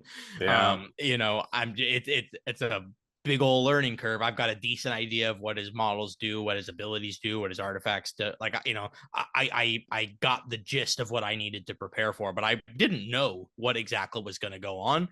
But Nighthaunt's good. So you know, you live and die by your 4-up save, and then they give you a bunch of tricks. Exactly. All your Ren doesn't matter. Yep. You know, I have basically the same words as you in at least half the combats. You know, when it's my turn in my charge phase, I'm way more effective than on your charge phase. Yeah, especially with the Hex Wraiths. That was I'm giving out -1 to save, strike last, and -1 to hit almost at all times. At least one of my units is going to be -1 to wound. You might be -1 to wound with multiple units if the Dreadside Hardeneds get in. So like, I'm handing out tons of debuffs. Love them. They're my wife's favorite unit in her army for Nighthaunt. I love their lore. It's hilarious. It's really good lore. So quick just theory here. With the amount of mortal wounds that Plague Bearers could potentially throw, I wonder if there is sort of building into a mass Plague Bearers list, like all reinforced units, and then using that same strategy. But Plague Bearers are just cheap enough where I could say sacrifice for a first wave and then come up with the second wave and possibly even a third wave. For the table control. You couldn't do it with the Plague Bearers. It has to be like the flies of the guys, right? Yeah, but I think it has to. The second wave is Plague Bearers. But the one thing that I see that's a little scary, because I have a Nurgle list that I'm slowly putting together. The models for finally going back to Nurgle. I played Nurgle like 15 years ago at this point, and was just so grossed out by the end of it I couldn't get back into them. But it's time. But the one thing is, like, Nurgle is so points heavy. When building those lists, it's just like, man, everything is so expensive. So I wonder if there is something to be able to do with, like, maximizing the mortal wound outputs you can get from crits on them. Totally different. It's not a bad approach. idea, but I think my immediate take is there are way better units and factions to do that with. If your goal is I'm gonna play Nurgle and I would like to do that, then you said the best way to do it, I'm sure. And perhaps what you do is you do 2 units of the rot flies, and that's what you send forward, and then you have multiple units of the, because if you're taking a great unclean one, he can revive the units that have strength, which is really cute, you know. So nothing wrong with that. You know, if I know Matt pretty well, and I think I do at this point, this is really appealing already to the pox less traveled by list building he enjoys. I prefer the pox less traveled. Yes. That's very good. I'll be here all night. That was great. No, I've actually I've put lost together the will to live. That was a hell of a pun. Mine was actually a Mason inspired list with lots of Beasts of Nurgle, actually. Yes. I would like to try Nurgle in 4th. They are a veteran army for me, if you will. I don't know a better way to say it. Matt might know a better way to say it, but I've played legacy. lots of Nurgle. They're a legacy Mason army. And Beast of Nurgle in particular. were a favorite of mine, and they look like they break the game in a lot of ways as well. They're a little pricey for what they are right now, but they all countercharge on their own war scroll for no commands, which is awesome. Get out of here. That is really yeah. cool. No, that's and so if they successfully do the countercharge, you deal D3 mortals, and it's not one of those 2-up D3. It's just D3, so it's always going to work. And if you pair them with Slimix, which is the only model that I have to get for that list, he can bring them back. Yeah. So like there's a lot of interesting lists to be built with him. I actually just got a bunch of my old Plague Toads back to do beasts just because toads. Perfect. Yeah. Love it. You'll have to pilot it at least at one tournament. So what you're telling me is, if we all went out to Washington for a tournament, Matt will just outfit us all with armies. We don't even have to fly with our own shit. Essentially, I think that's true. Yes. Yeah, that would be doable. Okay. Unless you want crossbows for your ghosts. Yeah, right. Then what do you get the man that has everything? Crossbows, apparently. Okay, so after the Nurgle round, game 5, man. Yeah, okay, so this is an interesting point to talk about. This is a unique thing for the US Open, right? After round 4, we're told that we're going to cut to brackets. US Open historically for 40K would cut to brackets because they have so many players. Yeah. And the way that they do it, and the whole idea is that you're now going to be like never paired against people that were better than you up to this point. And so if you can win out, they reward you for like going undefeated after starting X and O or O and X in your brackets. Okay. Since we now adopted the 8-round thing, we were in a similar boat, and the top bracket is a top 16 breakout. Okay, so it broke us out into the top 16. The rest of the players continued their tournament. I cannot speak to at all how any of their brackets work or how any of that pairing stuff happened. Okay, but we were put into 4 brackets, a top 16 bracket, then like a middle 10 or 12. It was weird. Yeah, again, I have no idea. Top 16 though. This is where I was living. They said that they were going to do it true bracket style. So after round 4, we have like, I don't know, 7 or 8 4-0s, maybe a couple 4-0-1s, meaning there was a draw, and then a couple, and then some or 3-0-1s rather, and then a couple of 3-1s, right, for this top 16 breakout. So they say 1 is going to play 16, 2 is going to play 15, 3, 14, right? Like true bracket style. Okay. Interesting. Fancy. Okay, so a weird thing to do, because normally in a GT setting, if I'm 4-0, I'm playing some of the 4-0s. If I'm 5-0, I'm going to play the 5-0s, Swiss pairings, right? Yeah. Yeah, of course. To cut to a bracket like this mid tournament to start round 5 was weird. And the term that I want to say, because it's funny, a little crude perhaps, is like seal clubbing sometimes, right? And it's mean because it's not quite what was happening, but in a way to say that you went 3-1 and you just took a loss Harry and I played in round 3. He was 3-0, I was 3-0. I beat him and move on. He just had to play a really tough opponent. And then now he comes in at 16th place and has to play Tom Guan in the next round, who's ranked first place going into the top bracket, when Harry should be playing somebody who's 3-1. Yeah. So I get put in a similar boat where I'm playing somebody 3-1 because I go into top bracket at 2nd seed. So I'm playing whoever is 15th coming into it, which was Alex Butler, I believe his name was, and he was playing Iron Jaws. So he had already had a loss, and so did Harry, and now they're playing undefeated players. That's a little bit of a that leaves that's like you're getting the one sour worm from the packet that's just a little off tasting. And I mean, it's not to say that they couldn't win, because they're obviously there in the top 16, like with a pretty good record, especially good record, like, right? I'll give them full credit. But it is like a strange kind of like boost to give like the 1st, 2nd, 3rd seed. Constructing brackets. And I'll pause for a second and talk about another weird situation that this created, right? I think it's fair to say this is a poor way to do this, because when the dust settled after 8 rounds, I took sorry, spoiler alert. I took second place. I lost in the finals. So I was X and 1.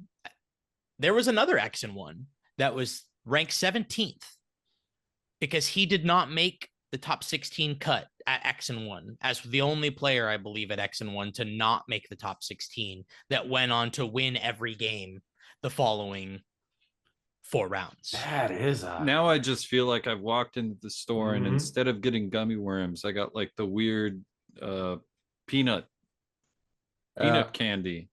A little payday. You know what? I actually know the guy that happened to. You know, great dude, friend of mine, friend of the channel, Dylan Thoreau. He plays Soul Blight, right?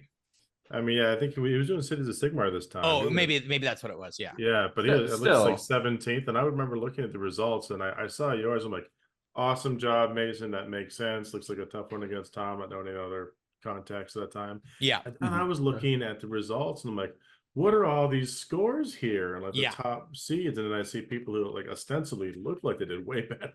Yeah, but the bracketing makes sense. Well, strap in because it gets weirder. Okay. Okay. So real quick too. Isn't there a chance then that if someone played well enough but lost, like, but still made the top 16 bracket, that you could accidentally play them again? If they then kept winning after that? That is a possibility. Yeah. Mm-hmm. Moving forward, I had to play. I had to play Iron Jaws. Math. Yeah, it's not always strikes math. It's always strikes late, guys. I was elected to lead, not to read. Okay, exactly. Surging forward. So round 5, I'm paired into Alex into Iron Jaws. This weird bracketing thing. He's coming in at 15th seed. I'm sitting at 2nd seed. If you're familiar with that terminology, madness, baby. I am not worried about this matchup at all. I think maybe I've played Alex before. I forget. I've definitely chatted with him because he's from the Vancouver area. He's with the Warp Dice guys. But I know that Iron Jaws just does not have the gas to keep up with me. You know, they cannot afford to backborder. We're going to be only 18 inches away for the most part on this map. It's going to have to be up close and personal. And if that's the case, I know I outdrop. And this is one where I think, okay, I'm just going to send it, right? I'm just going to push everything in. The Ren doesn't mean shit. Yeah. What do I? Your Night Haunt. They don't have the effects for this. They have horrible Rens. They only have Ren 1 on everything, pretty much. I mean, now, but the Ren didn't matter. It was like, whose line is it anyway? And the Ren was the points. And another thing that sucks is they have no recursion and no wards. So yeah, I had Ren that mattered and recursion and wards. So it was a tough match, you know, for an uphill battle for Iron Jaws. He did do something really cheeky to deny my turn 1 like gimme tactic of take the center, because I usually just poop the 2 Dreadblade Harrows right in the middle because I can teleport and get that one, and so I do. Well, he summoned the pendulum in such a way that I could not deploy guys within 9 inches of them, so they were going to be outside of the center. So I put 1 9 inches away, and then my crossbows were like 6 inches away from it because I had moved them towards the center, but not to get the objective. I could have just ran them and gotten it, but I was not understanding quite what was happening because I was kind of tunneling on the scenario that was in front of me, right? Sure. The crossbows failed the charge. The Doomblade Harrow made the 9-inch charge. The Purple Sun made the 9-inch charge, so I didn't get the tactic because I failed the 6-inch charge. But I like decimated the army, and he did not double. I pushed in again, and it was basically done. I won that game. My notes say 46-8. Yikes! So because he denied the turn 1 tactic, I didn't get a 50. And I could, if I would have realized what was happening, because he summoned it in the hero phase. All right, I had all of the movement phase to just do anything different, and I didn't. So, you know, he even said out loud, "I'm doing this to be cheeky." Exactly. Yeah. He said, "Oh, I'm doing this to be cheeky," and I just didn't catch it until I went to go do the thing, and I was like, "Oh, damn it! All right, I guess I need to make these charges," and I did not make these charges. The 6-inch ones, everything else into his army connected, right? All the hex race, all the blade guys revenants went into everything, you know, just crippled it. I killed 5 of the 6 pigs. I killed a big pig. I killed like 10 of the Ard boys. So yeah, and did damage to the mega boss. It was gross. Brutal. Yeah, they I'm interested to see what they're gonna do to help Iron Jaws. Yeah. It's probably gonna be a points decrease, but Yep. like it sounds like he had I don't know the composition of the list, but I don't know if he even had the movement increasing So faction. he had a Mega Boss on Maw Crusher, a War Chanta, and the Shaman. He had 20 Brutes, 10 Brutes, or sorry, 20 Ard Boys, 10 Ard Boys, 6 Pigs, 3 Pigs, a Big Pig. Yeah, so there's no Maybe way he popped No into the Brutes. movement increase faction or sub faction for them. Yeah, I'm not that sure. would just be a waste. I asked online, and I mean this in the most lighthearted way. I asked online in one of the Discords ahead of that game, hey, can somebody give me the quick and dirty on what Iron Jaws does? And the only person to reply said, he's going to deal some mortals to you on 5s and 6s when you charge the Ard Boys. And that's literally the only thing I could tell you that happened in the game against Iron Jaws. So I replied to him and I said, thanks, buddy. That's literally the only thing that happened. And you were the only one to reply. So that was fucking dope. One shot, one kill. Yeah. I mean, so again, in the nicest way, the guy was a nice guy, but yeah, that was just like nothing Iron Jaws was going to do. Yeah. They're the one faction that's like, it's insane to see Bone Splitters look so much better than Iron Jaws. Yeah. Which is just melting my brain. I'm going to borrow those next. Yeah, use them. The Orcon pork on a ride, man. They need a day in the sun. Okay, so Rocco, it's interesting that thing you said earlier about the bracket and like if somebody was like you could play them because of that. Yeah, I had to play Alex Gonzalez again in round 6. Shut up. Oh my god. Oh, really? You got it. Okay, I thought I was reading that incorrectly. So you really were actually playing. I really was. And they posted the pairings and I went inside and went up to the judge and I said, you cannot be serious. This is not how this goes. You go to Tacoma Open and get double mirror match against your local friend. And and they told me the equivalent of we play where it lies. You know, they were like, when we cut to a bracket, it basically starts a whole new tournament. And the first 4 rounds didn't matter for who you played. So this is who you're playing. And so I had to play Alex again in round 6. Matt, keep the, you use the video. You're using the video because what? Yeah. Can I just interject that it's really funny because when I was peeking at this earlier, I saw Alex's record, and with this little nugget you've just revealed, Mason, you were just like the Bête Noire to his Nighthawk story because he only lost to one person twice. Yeah, it was you. Yeah. I thought it was a typo too. To Nighthawk, it's hilarious. You must have been like, God damn. So man, and you killed the Nighthawk stats. You killed the Nighthawk win stats, dude. What are you doing? Balanced army. So yeah, I didn't want to do this, right? I talked about the first game in depth a little earlier, but it was a close game. We didn't finish. We needed help finishing. 41-40. 41-40, right? Okay. Here we go. Nothing we're gonna do. Neither of us want to do this. But this is what we have to do. Yeah. So we queue up. He wins the die roll this time because we're both 2 drops. He wins the die roll. He goes attacker. He deploys. I deploy. Yep. Okay. Yep. He says, you know what? Last time you made me go first, and it didn't work out for me very well. I'm gonna make you go first this time. So I was outside. I was just hearing his voice in my head saying that. Yeah. Yes. On the outside, I said, okay, yeah, that makes sense. Probably a different strategy this time is what I said outside. Inside, I said, fuck, yes. Because I wanted that. Like he set up on the line and I was just going to send it into. Okay. This is a PSA. Amazing. Because your charges are the difference maker. So you can just get it done. Yeah. I was like, okay, yeah, you're just never going to break out of here. And I know what you want to do with your tricks. I know when you want to pop your stuff. I know what your surprise debuffs and unit buffs are now. Like, you showed me all your moves. I'm Taskmaster, baby. Like, I know what's happening here. So I sent in. He like buried his heroes, like, under a couple lines of the infantry blocks. You deployed on the line against the cavalry army. Yeah. And so I got in with everything, like really did a number on the line. He kind of broke out a little bit. I didn't get a double. I went and just pushed in, and it was pretty much game over from that point. I won that game 36-50. So I can hear his voice again going, I knew as soon as I gave you that, yeah, I lost. yep. I Mid first turn, hear he him said, saying "Okay, that. yep, I shouldn't have given you first turn." Yep, that makes He sense. lost in deployment, Mason. Yeah.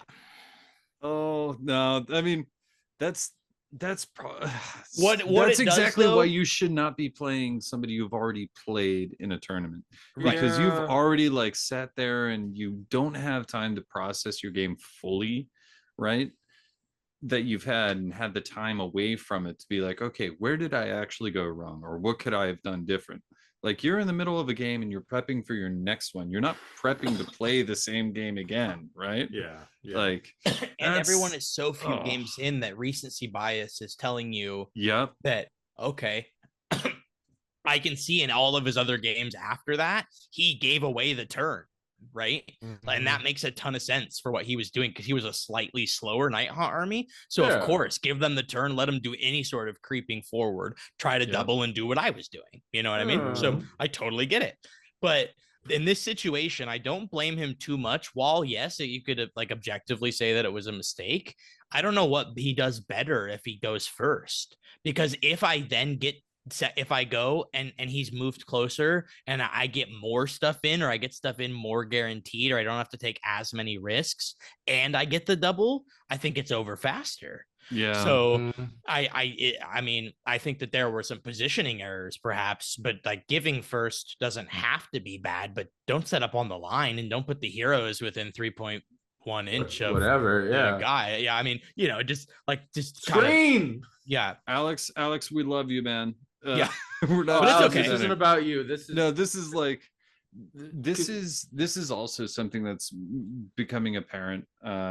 My only other practice games that I had were with that all Therodon army that I've been using the Famir for, and Oh man, nice. movement feels so much more exaggerated now in the way that you can set up to dictate like where the game's going to go. Like, I feel like faster armies now are so much more important. Well, one thing that's fair to say in relation to that is that Cav, by and large, right now Mhm. got better with the addition and the revamp of what are units, right? Yeah. They went on this soul search of what are units and what should Cav be, and so with that reimagining, all Cav have 3 wounds now. Some armor saves were adjusted, speeds were adjusted. Pile through. And points weren't. Like the thought, like the funny part with Hex Race is from 3rd edition, they got an extra pip of health. They went down it by 10 points. Yep. So And then there's even like the keyword salad pieces right now, right? Like, there's not that much anti-cav out there. yeah. Oh. Well, there's a healthy amount, but it's not seeing as much play as the anti-infantry. But you know what makes it even worse is all of that anti stuff is rend based, and I was playing Nighthawk. Yeah. No one's getting extra attacks. Yeah. Nah. Never rent you punished. spear to People shove thought up they your had counter charge and tie me up like in the next game. I'll talk about it, but like Nighthaunt currently, if you take the sub faction, can run in charge, they can retreat in charge, and they can charge with all of their units if they're already in combat. Yep. So if you have a counter charge, or you've got a murder lust or anything that you're like, now your Hex Race won't get their charge bonus, I'm like, awesome. As long as I don't roll a 3, blip, I charge still. Oh, and I roll the 12, I'm going to charge over you to the hero behind you because I'm allowed to do it. Well, I roll the 6, I'm just going to charge to the other side of you to cap that objective that you were in front of. Because right? you fly. Yeah. So, it's gross. I'm never punished. I'm never tied down. And can we also sorry, I need to petition Miles for a shirt where it's like no one ever expects the Spanish Inquisition, but it's no one ever expects the double turn, because that's another thing from all these stories that you're saying, and from things that I've been hearing too. Everyone's like, oh, the double turn's so punishing. Why would I do it? And then people are like, no, I'm taking the double turn and killing your army. Yeah, absolutely. and then you're out of the game. That's it. You position so bad, thinking I wouldn't do. That's the weakness right now. That's the skill expression. You know, Rocco, I think Yeah. we need to make that shirt because it is very true. We're all so ingrained, like the idea of dropping 4 points. It seems outlandish and terrible, but there's a time for it, as you've been saying, Mason, and I think that's pretty self-evident from the stories. Also, total hot take. I do agree that like the anti-cav stuff maybe could be more potent. Like if you have like something better than red, right? I wish that like people with pikes were getting crit on mortals and deny your charge bonus and always strikes first. Like, you know, like something like Oh, you're charging into the Braveheart line. Don't I do feel like that would swing it too much. I think the thing that would really an anti-cav like unit having just extra damage. So anti-cav +1 damage, right? That's fine. I feel like that would Stormcast be a has good something. deterrent, right? So Yeah. if you got That would two do it, attacks yeah. that are connecting, you're beating the normal 3 health profile, right? Yeah. Yeah. Whereas you yeah. have to fight your way up. But I guess it's sort of the same idea, right, Matt? Because it's more like, is the feeling of this anti-unit now trumping that unit if you throw the unit into it, if that makes any sense. As long as you can Yeah. capture that, you know, I think Yeah. that's good. But that's to the point that Mason was making. Yeah. 3-1 The way it Hexrates felt, don't really care honestly, about is that red. you just have a specialty now, and so it's not Mhm, necessarily these guys are meant to do this, but just when put into those circumstances, you Oh, have yeah. a slight edge. Yeah. yeah, and that's like super Night Haunt specific. Like Cav, I don't see like extremely ground like game breaking. It's just the specifics that come together for close. Night Haunt.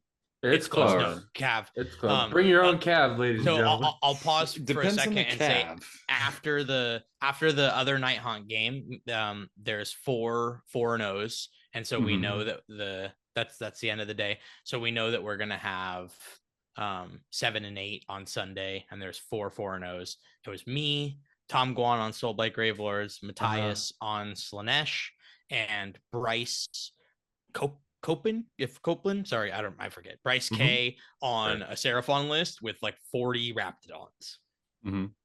So the Slanesh list was 10 Slick Blades, 2 units of Hellstriders, 1,000, Shalaxi and Glutos, and then 40 archers. So it did have Cav for what it was wanting to do. The 40 Raptidons was basically all Cav, right? I'm 20 Cav Hex Wraiths because I was the other XO, and then Tom Guan had 10 Black Knights, but 30 Dire Wolves, and that unit, and we'll get to that game, but those they pile in 3 times every turn. So I guess let me amend this because I don't think I was clear enough. I was more talking about the damage output as opposed to speed actually being more important in the game.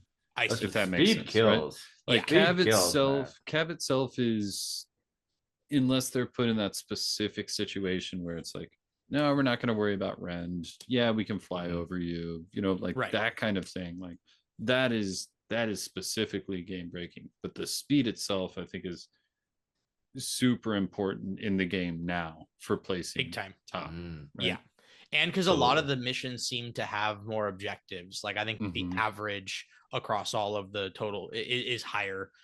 We played a lot of 5 or 6 objective missions. Yeah. So I'm glad I didn't take Sons of Behemoth. No, you would have been screwed. Yeah, it would have been tough for sure. Straight up. That's Mega Garden. You're not scoring more. I mean, I definitely had the right read on the meta. I feel confident with that. Even though I did lose the final game, I made all the right calls. So we're going into final day. Sunday. Yep. Sunday. Game you're 7, waking up. baby. I guess. Sunday fun day. Did you drink your ghost? Sunday. How'd it go? I did. I drank my ghost. I also took like 6 ibuprofen before I left the house because my throat was already feeling raw. I knew I was going to be standing all day for a 3rd day. No cough drops? No cough drops. Nope. I was also prepared for the 3rd day. I brought a couple of plastic water bottles, so I wasn't paying like $7 for a water. They had a refill kind of a thing. So brought that. I was way extra hydrated. I did have my energy drink. You love to see it. Side note, Singer secret here. Put a little bit of honey and just some lukewarm water and gargle it. It'll fix your vocal cords. Perfect. Wait, Singer secret for y'all. Mason. What'd you have for dinner though? Oh, On Saturday night. What on you end Saturday up night. doing? Great This question. is, again, inquiring Italians need to know. Yeah. Funny story. The night before, we had talked about the Papa Murphy's order situation. Hi, Papa Well, Murphy's the lad Your there, boy hit on one of the deals and added on some garlic monkey bread to that order in preparation for. You're putting garlic on monkeys, boy. Yeah, they're doing weird stuff out here in Washington. Come on Love out. to see it.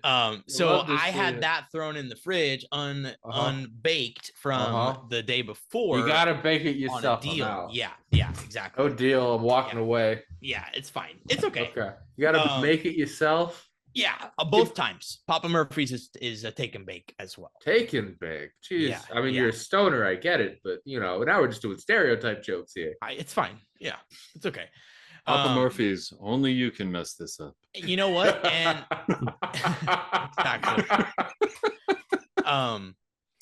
I should have done a steak dinner. You know what I mean? Yeah. The guy, the chap, my goodness, Jeremy, is it Lefebvre? Oh, Lefebvre. Oh, yeah. Yeah, Lefebvre. I don't know exactly how to pronounce the last name. I apologize. But chap from New Mexico, really, really good cities player, right? Like he won LVO. He was the Phoenicium guy. The Phoenicium guy, yeah. Yep. But then he won last LVO in that city's mirror with he inspired me to do that, like that list. Yeah, I met him. The steam tank bullshit. Yeah, no, it was crazy. I met him at a tournament in Arizona, and me and my buddy showed up, and we were like one of the first people, and he got out of his car and came and introduced himself, and we chatted for like 20 minutes. And at that tournament, we were all undefeated. There was 3 of us going into the final round. He got the pair down. I played the other undefeated. Me and that dude dead tied. He won the pair down and slingshot into first, and I won best overall. Was that the tournament you were using that same army? Yeah. Nice.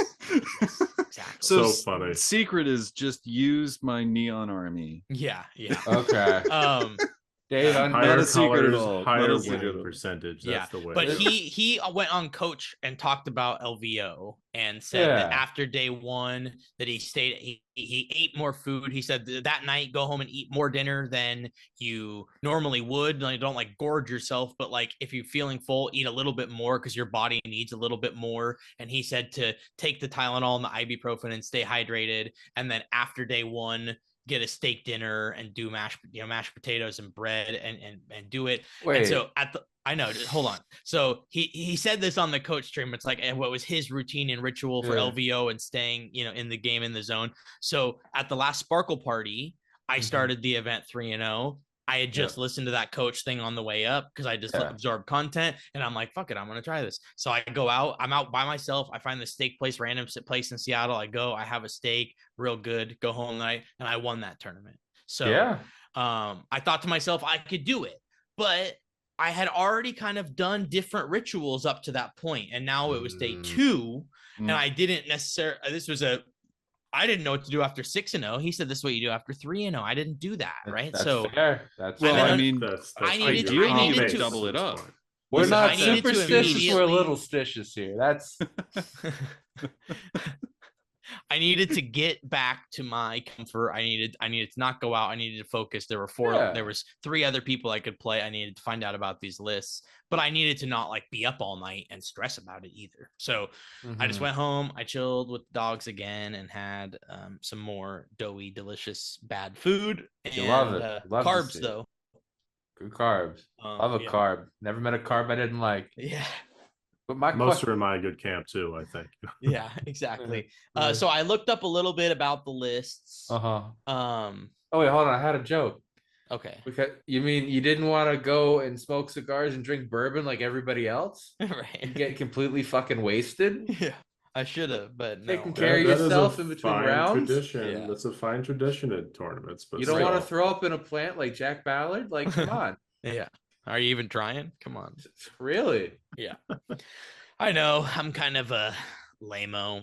No, I'm 100% with you, Mason. That's like some people take it as like, oh, I'm gonna be a frat bro for the night. And I'm just like, and I fully support if that's what they're there to do and want to do. Like I love that for you. Yeah. To each their own. That's the round 6.5. To each their own. I'm an asthmatic. I can't go. I can't smoke anyway. You're just coming in, and there's so many drops in day twos of tournaments because people are so hungover. Yeah. It's fucked up. But I'll tell you what. After round 6, I was You're feeling it. done for. Yeah, I mean Yeah. that was 2 full days, right? mhm. I go back. I go back home. I'm eating. I'm hanging out with the dogs. I'm listening to what did I turned on Warhammer Weekly's explanation of Slanesh because I was like, Vince has some interesting takes sometimes, but I enjoy the content because he either affirms what I think or locks in what I think because he has the completely opposite take. So either way, it's beneficial for me to listen to what he has to say. And I know that he knows Slanesh, and so I really valued that input. So I said, okay, I don't really have a ton of time, but this is what I'm gonna go to. And I got a pretty thorough understanding of what I needed to do. Soul Blight, I had to just look at. I just pulled up the Death Faction stuff and just kind of looked at what he did, and I said, okay, I think I've got a good idea how to beat this. The Seraphon one, I was a little worried about because it's heavy casting, and that was a theme for all 3 of those lists. Tom had 6 casts. I think that Matthias had 4 and Bryce had 5. I had maybe 2 if I did my thing. Definitely 1, maybe 2. So I was outgunned in that regard, and that was an obvious thing. We all had morbid, the morbid manifestation lore. So yeah, just did a little research, listened to Vince talk about Slanesh, felt pretty good about that. The Seraphon one, I was like, you know what? I'm trying to think of the best way to say this. You got to spray and pray. No, it's a player that I was very impressed to see at that position to be X and O, like somebody who I think his very first tournament, he like showed up at an RTT I hosted in Kent locally, and he's like, I play around here, and then he met up with the DC guys after some tournament, and now he's 6-0 at this tournament with Seraphon, doing so well, right? Good for him. Yeah, all the props in the world. I went up to him and I said, dude, but even before the third day, I was like, dude, I'm really proud of you. Like, this is awesome, to such an improvement, even just from the last few times that I've seen him at a tournament, let alone with Seraphon. But I will say that I did not feel, I felt that I was a much stronger player than Bryce, and I didn't fear the list. And so, and this could have come back to bite me, but I didn't take that list as seriously as I did Matthias's and Tom's. Because I felt like I was going to have an easier time naturally against that list. Again, perhaps ignorantly, but this is where my head was at, that I only had time for 2 of the 3 really. And so I focused on the 2 that I was most afraid of. Okay. So you wrapped your head around this list that you were focused on. And as you said, it could have been the opposite. You could have gotten the other pairing and found out to your chagrin it was different, but it wasn't the way it happened. So it sounds like you did get matched up to Slanesh. No. Okay. So shouldn't you know who you're playing? Wait, you dropped out of brackets then? Yeah. So going into day 3, brackets were done, and it was now back to random within your win number. Shut the fuck up. Within the bracket. You can tell I didn't actually do research for this part. Like, I didn't even know you played the guy. I didn't realize you played Alex Gonzalez against you. That was just me being like, what the fuck? Yeah. Well, we're along for the ride, Rocco. We're learning all these things. Twists and turns. So I don't know. So I don't know who I play. I messaged one of the TOs because I know him, and I messaged him and say, any chance who I play? And he said it could be any of the other 3. It's random within wins. Now. Shut up. So I don't know who I'm gonna go against. But I will say my gamble paid off because I played into Matthias and Tom, and those were the 2 that I took the time to learn. So, hashtag not punished, Yeah. Hey, so you're rolling hot and everything. Keep it going. So all day 1, what are you doing, Buster? Sorry. Being a good dog. That's what he's a puppy still. So, I show up Sunday. Ritual's good, feeling good, looking good. Obviously, wearing the shirt that my daughter got me that says "I love you 3000" on it. Aww. Iron Man's and daughter says to him. So, wearing that shirt. Yeah, feeling good. Paired into Matthias. He's got the Slanesh list, Shalaxi, Glutos, a unit of Seekers, 2 units of Hellstriders, and then 2 units of 20 There was another Mhm, Discord mhm. I was in that was talking about that one too. What the fuck? Yeah. Okay, you hit all the scary lists of this fucking tournament, dude. All right, Yep. yeah, keep going. Yep. And he had dominated people up to this point. He dominated Beasley when they played. He was smashing people with this list. Yeah. He was very confident going into our game. And My takeaway was that he was underestimating not only how much damage I could do, but also how tanky I was. When it's 4s and 4s, you don't expect it until you realize all the attacks and all the debuffs coming in from your charging. That's right. That's the scary part. Yeah.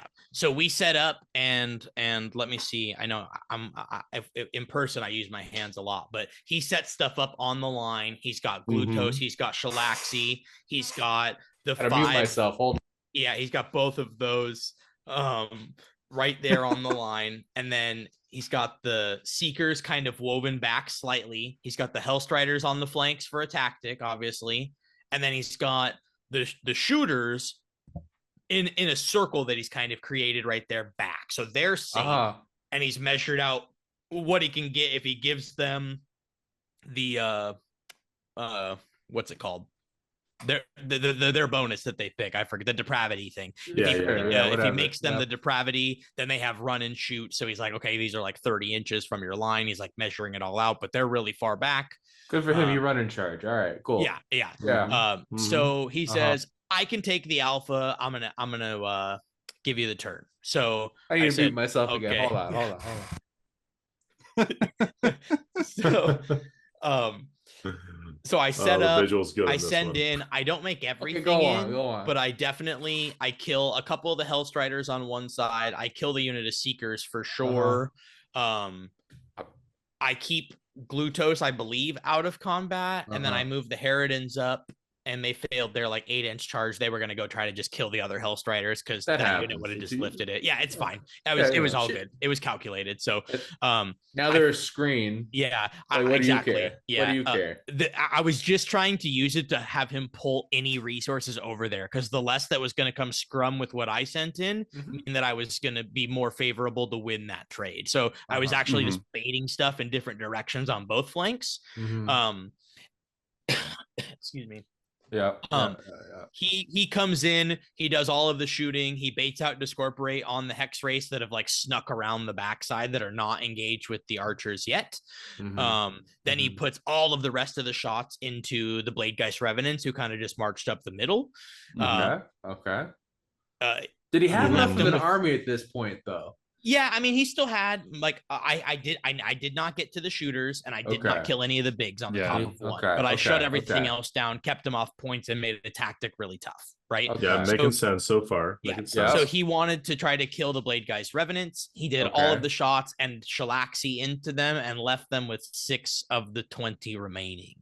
So really not much to do. They 1 wound each? Yes. Still? And they didn't have Discorporate, so I was just rolling kind of hot on the 4s. Just keeping up with the because my math wasn't mathing for a second. And I was about to do another you roll a 4 up, and I did. So Slanesh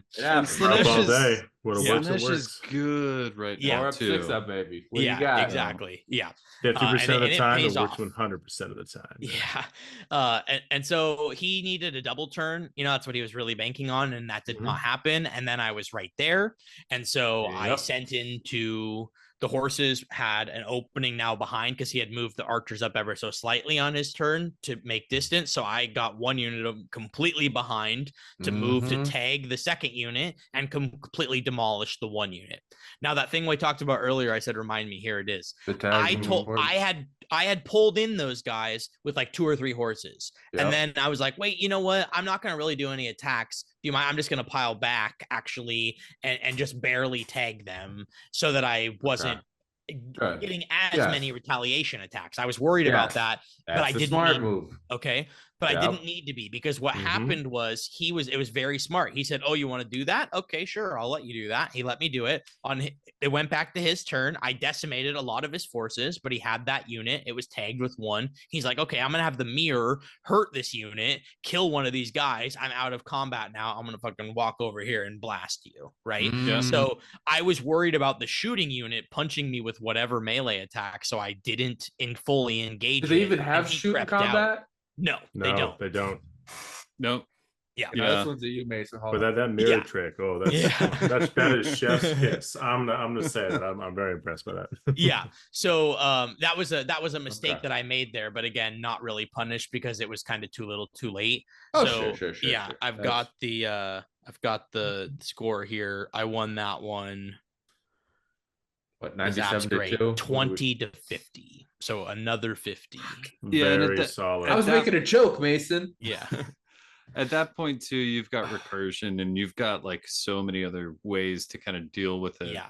Slanesh is light on bodies if you're Right. going into a Well, ton of on that archers. at that point where he didn't get the double, I sent Reichner and 10 Hex Wraiths into Glutos, made him fight last, sure. killed everything Yeah. else first, and then Reichner and just the scythe attacks, not even the horse hooves, killed Glutos from 100 to 0. Wow. Because What? Glutos heals 6 at the end of every turn. Yeah. Hold on. Yeah, Hold that's on, that's sir. his sauce right now that keeps him in the game. But Yeah. like if you overpower him, it's gone. He did. That's fair. That's see fair. you. So He so, did. okay. Reichner was we've gotten- on 2s and 2s, Ren 2, damage 3 with all of the scythes because he's a wizard. Yeah. And then I had it was the general, so there was the priority target, so the hex race were hitting on the 3s and 3s. And then I had popped the once per game +1 attack wholly within 12, so they had 3 scythes and clapped Glutos. And this is something That's a that test. that one of our patrons actually pointed out to me today. Don't need to put the general, don't need to put your best model in as your general, don't need to make him your general, make Not at somebody else all. your general, so your bodyguard and everybody else, they can be the disposable ones. Yep. That was the lesson learned. It was and like my mental going into that game is, okay, I know what Slanesh does, and I can totally see how this is really some scary stuff that he's been doing, right? He countercharges, he locks people up with Shalaxi, he's got a ton of firepower output that you can give crit 2 hits and or crit mortals with the buffs. I mean, he's a mad lad because he was playing Slanesh with 2 named heroes and no command trait and no artifact because it just didn't matter. Yeah. And Also, to top War that Master off, too, Mateus is a really, really good player. He is a monster. Very good. Yeah. Very good. So knows his way around the tabletop, of course. But here we are, Mason. This brings us to like the final matchup and Right. Yep. undefeated. So final match against Tom Guan. He was playing Soulblight Gravelords. He had Manfred, Belladama, Torgilius, and a Necromancer. 3 units of 10 dogs, 20 Graveguard, 10 Black Knights. What does Torgilius do? Okay, he's got like a semi-decent shooting attack. Brings dudes back. And he brings dudes back. The Soulblight Gravelords have the like pick a hero and then you can revive units to 3 or 3 models to 3 units equal to a health characteristic, right? Torgilius says do it again. Okay, gotcha. So Tom Guan's idea was a bucket of recursion, and his army was all about piling in. He had these dogs that were just going to yeet at you and pin you in place and stop you from playing the game, while he did other stuff and just bashed them whatever broke free. He had Manfred who can have guys redeploy into combat to stop charges. He's got dogs that run in charge and then pile in 3 times and deal mortal wounds when they do some of those piling ins. So really just, a lot of output, a lot of mobility, a lot of gross stuff. So in our game, It's 2d6 shooting attacks, 18-inch range, D3 damage, and shooting combat. All right. Oh yeah. So I outdropped Tom, and he kind of sets up on a castle. He has stuff on the line. Yeah, he's one of the few players that actually put bodyguard on the unit instead of the priority target, put on the Graveguard and Manfred. So totally makes sense against me. And so I actively avoided them. I still took first, dented in, and I was surgical in a way with what I was doing. I killed 1 unit to try to like wholly to like maybe 2 units wholly just to like stop the recursion on that front and like didn't touch 2 units. And so yeah, they were going to be coming back, but they weren't going to be recurring, you know, in the same fashion.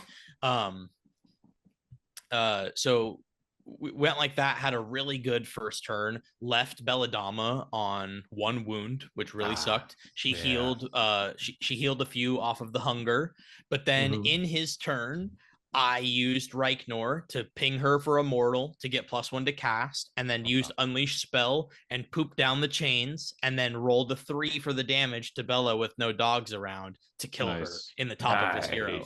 So like I would, you know, there was some cool things there. There was a time where I got to pile in with some Blade Geist Revenants, and there was 1 Blade Geist in range to hit Torgilius, who had 2 wounds left, and I did it, and he did the 2 wounds, and Torgilius died. Like there were some really, really awesome things that happened for me. I started the game off really well.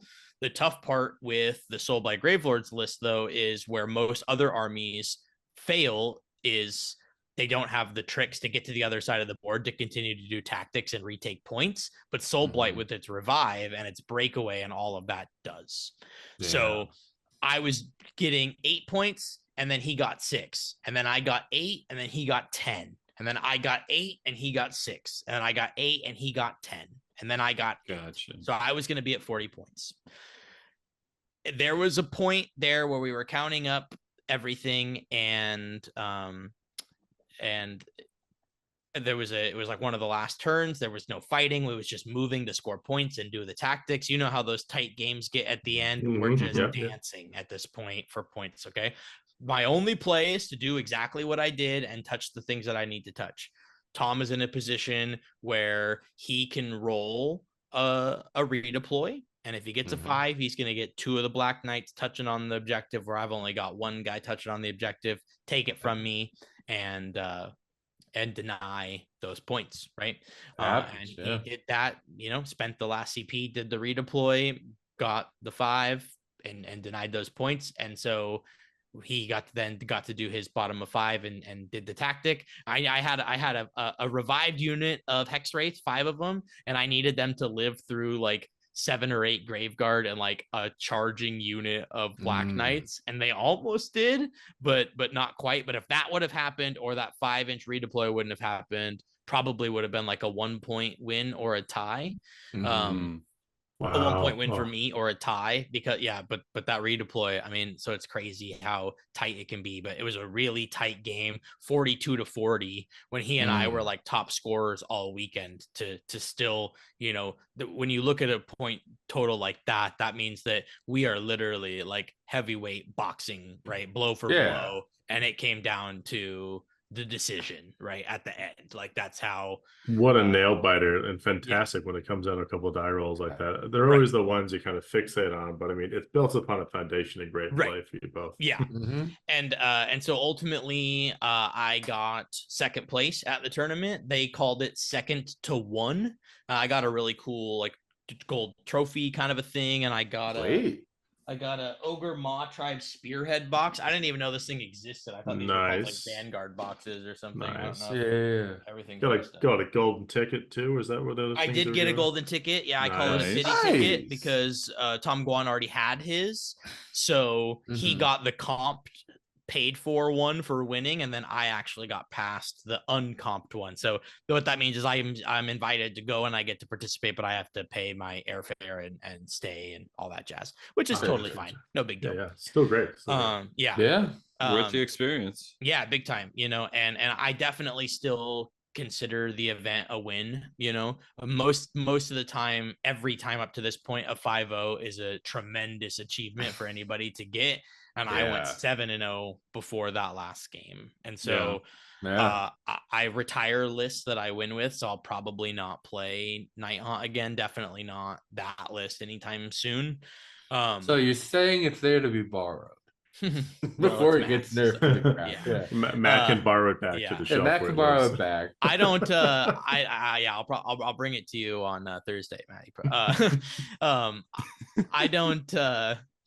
I don't have any upcoming tournaments that I'm doing before it gets nerfed anyways. So like, no harm, no foul there. Yeah. But it's kind of my thing. I told Matt this, but I got burnt out when I did Puscoils and Belagor, and it made me really have like a sour taste for the game. And I got to a point where I would go 4-0 and then lose in round 5 to like Matthias or like Beasley or something out of GT, and it would kill my weekend. I would not be happy or excited at all when everything in me said I should feel good. Like, what an awesome achievement to go 4-0 and lose a tight game to a very formidable opponent in the finals, but it would like kill everything. And so I kind of had to like take some time and reevaluate where I was with it and what I wanted out of the game and what my enjoyment was. And so part of that was I was playing a list that was not as fun anymore, but it was very powerful. So I was like, okay, from now on, if I win with the list, I'm going to retire it. I'm going to move on, keep things fresh, keep things exciting. And to me, it was a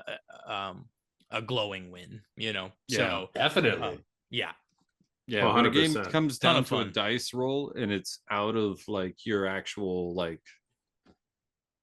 tactics, right? Like your tactics got you there. It was because if it would have been a tie, it would have been a dead tie. I would be so curious to see what they did. We both had 5 tactics. We would have both, I think, been at 40 points. They would have put you in brackets again, but it would have just been randomized. Somebody in a Discord said their official stance is to make you play a 6 round, and I'm like, I've never seen or heard that ever anywhere, and that would be so fucked. Like, I don't think that's what they would. 40. I think 40K does that. I think 40K does do that. A 6th round, interesting.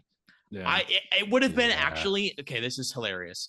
This would have been so funny if it ended in a draw, because I come from a card game background, and in card game backgrounds, oftentimes in the finals, you'll see 2 people.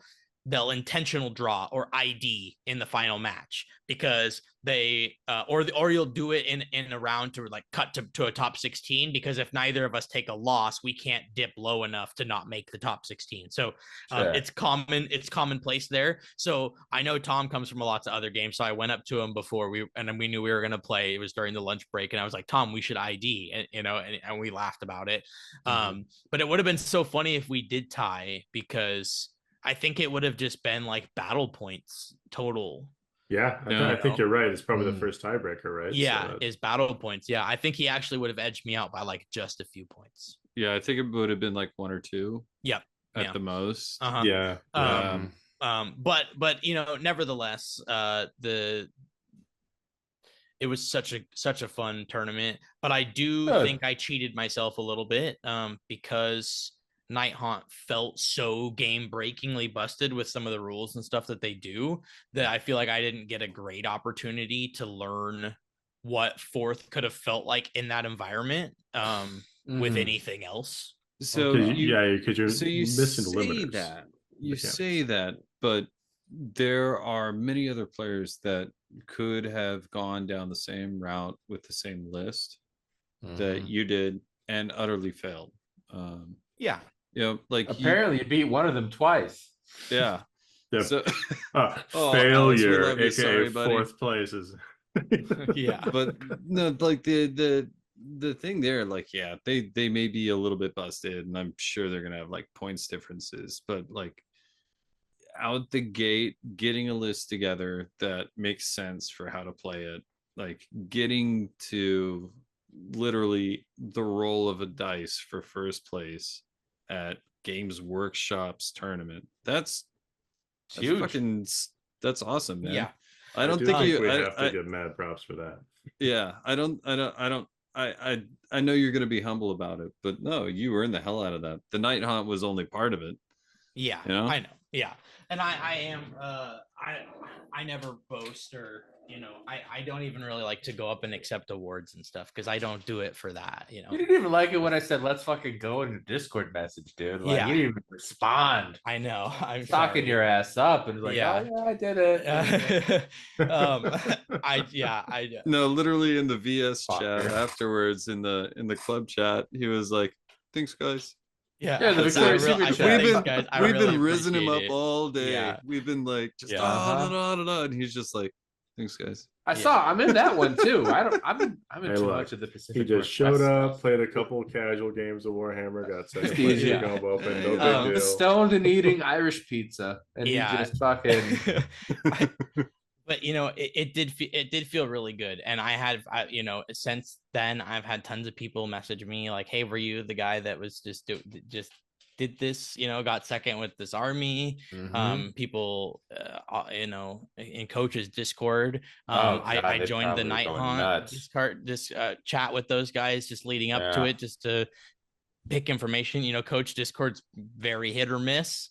But these guys were a lot of the vocal crew were, I have no idea their skill level or who they are or whatever, but they were fun and they were chatty. And I kept them updated, and I would give them play-by-plays, and they were rooting along the whole time. And Good. that was fun, and then I gave them a really nice write-up and said, "Oh, PS, I'm not going to play your army anymore."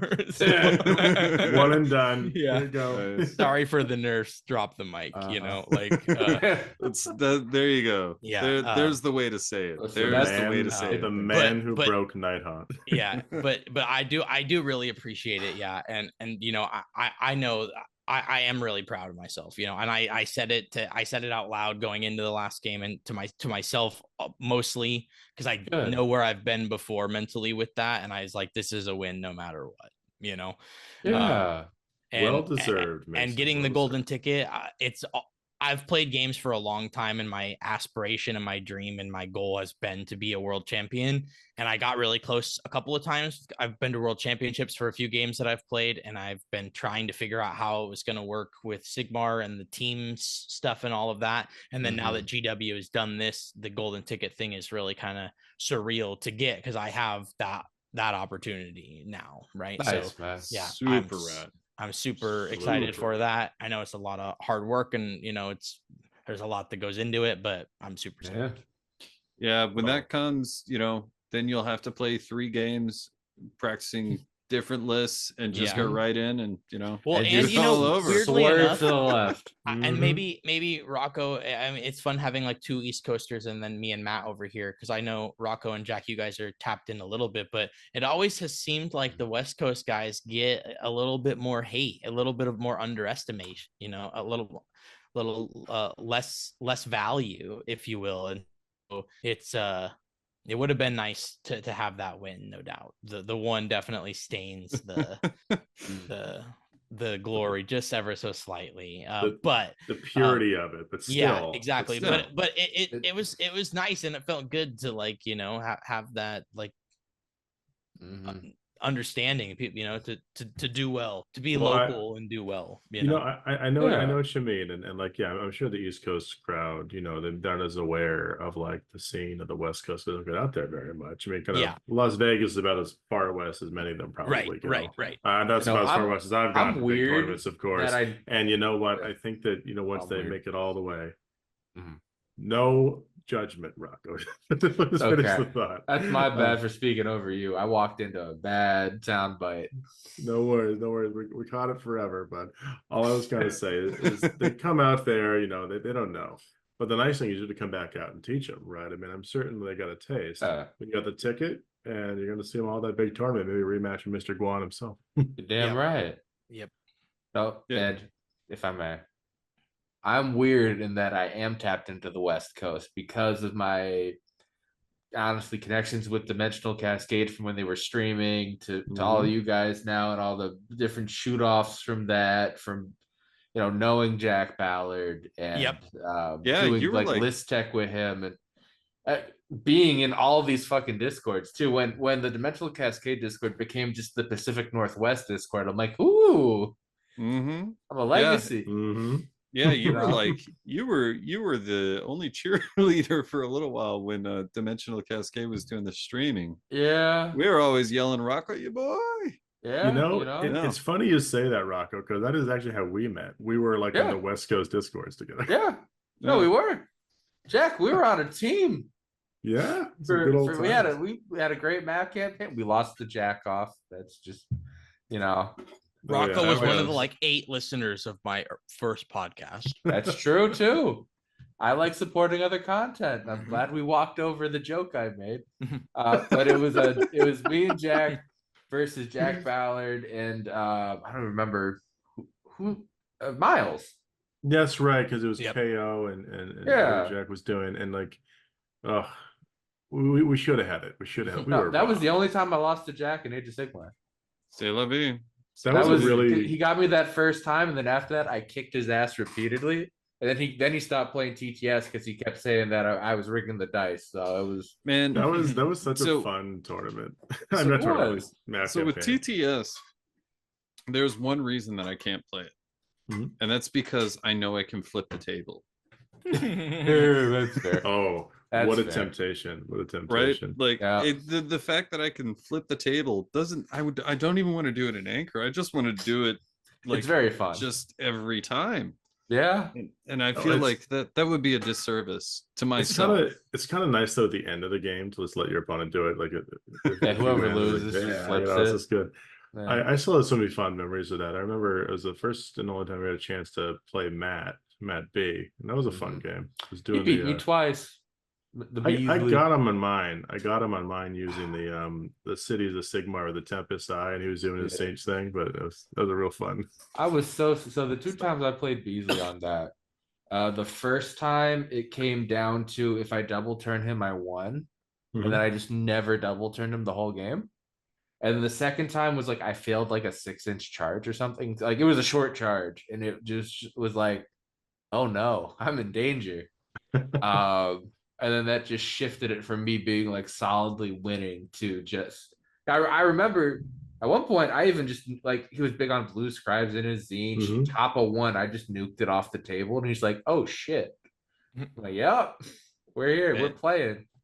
And I have had so many games against Beasley up here, and that is one thing. Say your war story, Matt.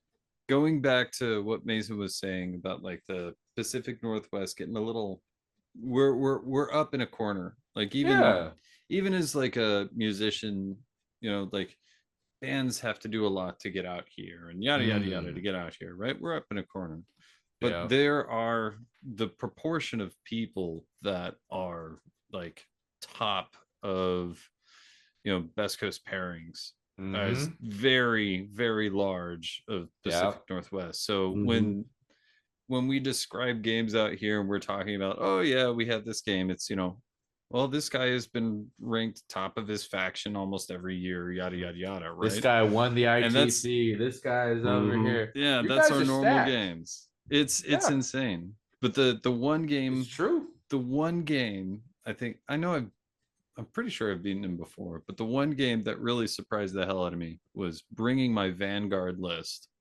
when they were still in third up to the Aegis games, and I beat Matt at a small one dayer, which we were starved for at that point in time, and Mateus is also there, and he looks over at Matt and he's like, "You lost a Stormcast," and I just pranced my ass right out the door and just smoked.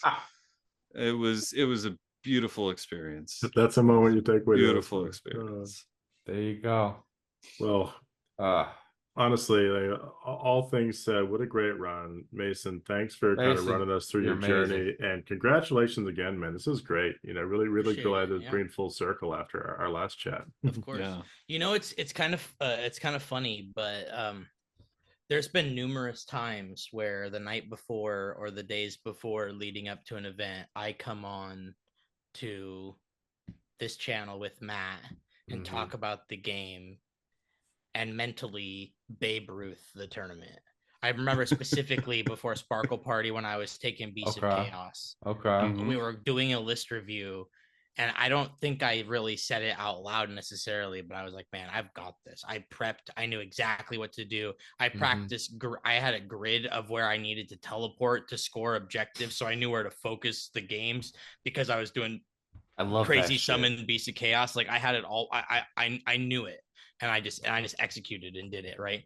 Nice. And I felt good when we were on here talking about it, but I at no point during that last show did I ever think for a second I was going to play Night Haunt at this tournament. I remember you were bouncing all over. Oh, maybe I'll do King Broadstone. Yeah. Who knew, right? I love it. I'm a fucking lunatic, dude. I 20 miles away, light bulb. Yep. Going off.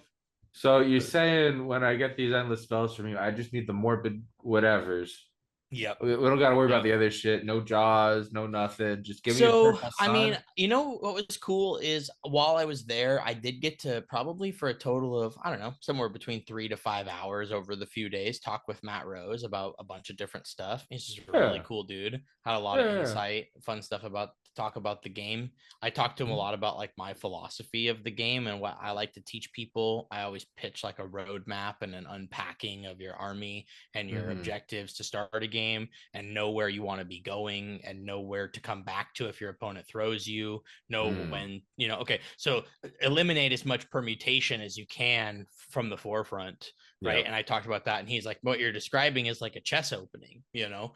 And Yeah. so he talked to me about chess opening and about and study and said that I should look into like chess mid-game theory because a lot of that trusting your hands and fundamentals and that kind of stuff that I talk about that I trust in myself, it's harder to teach that because that comes with just a lot of learning and understanding. But Yeah. like he said, you should look into mid-game theory for chess because it sounds like that's where you're at right now. If you've got that kind of initial unpacking piece down and you talk about that, you should look into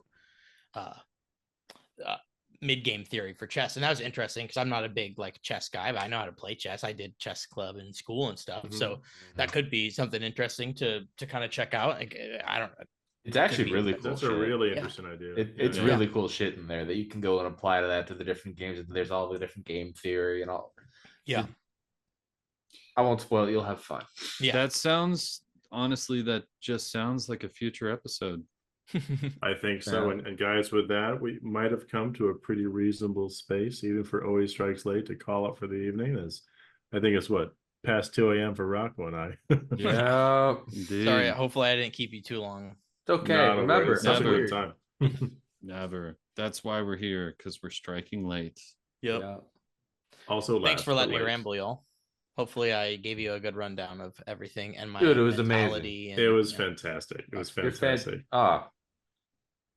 Okay. Yeah. Congrats again. Kicked ass. You took names. Life is good.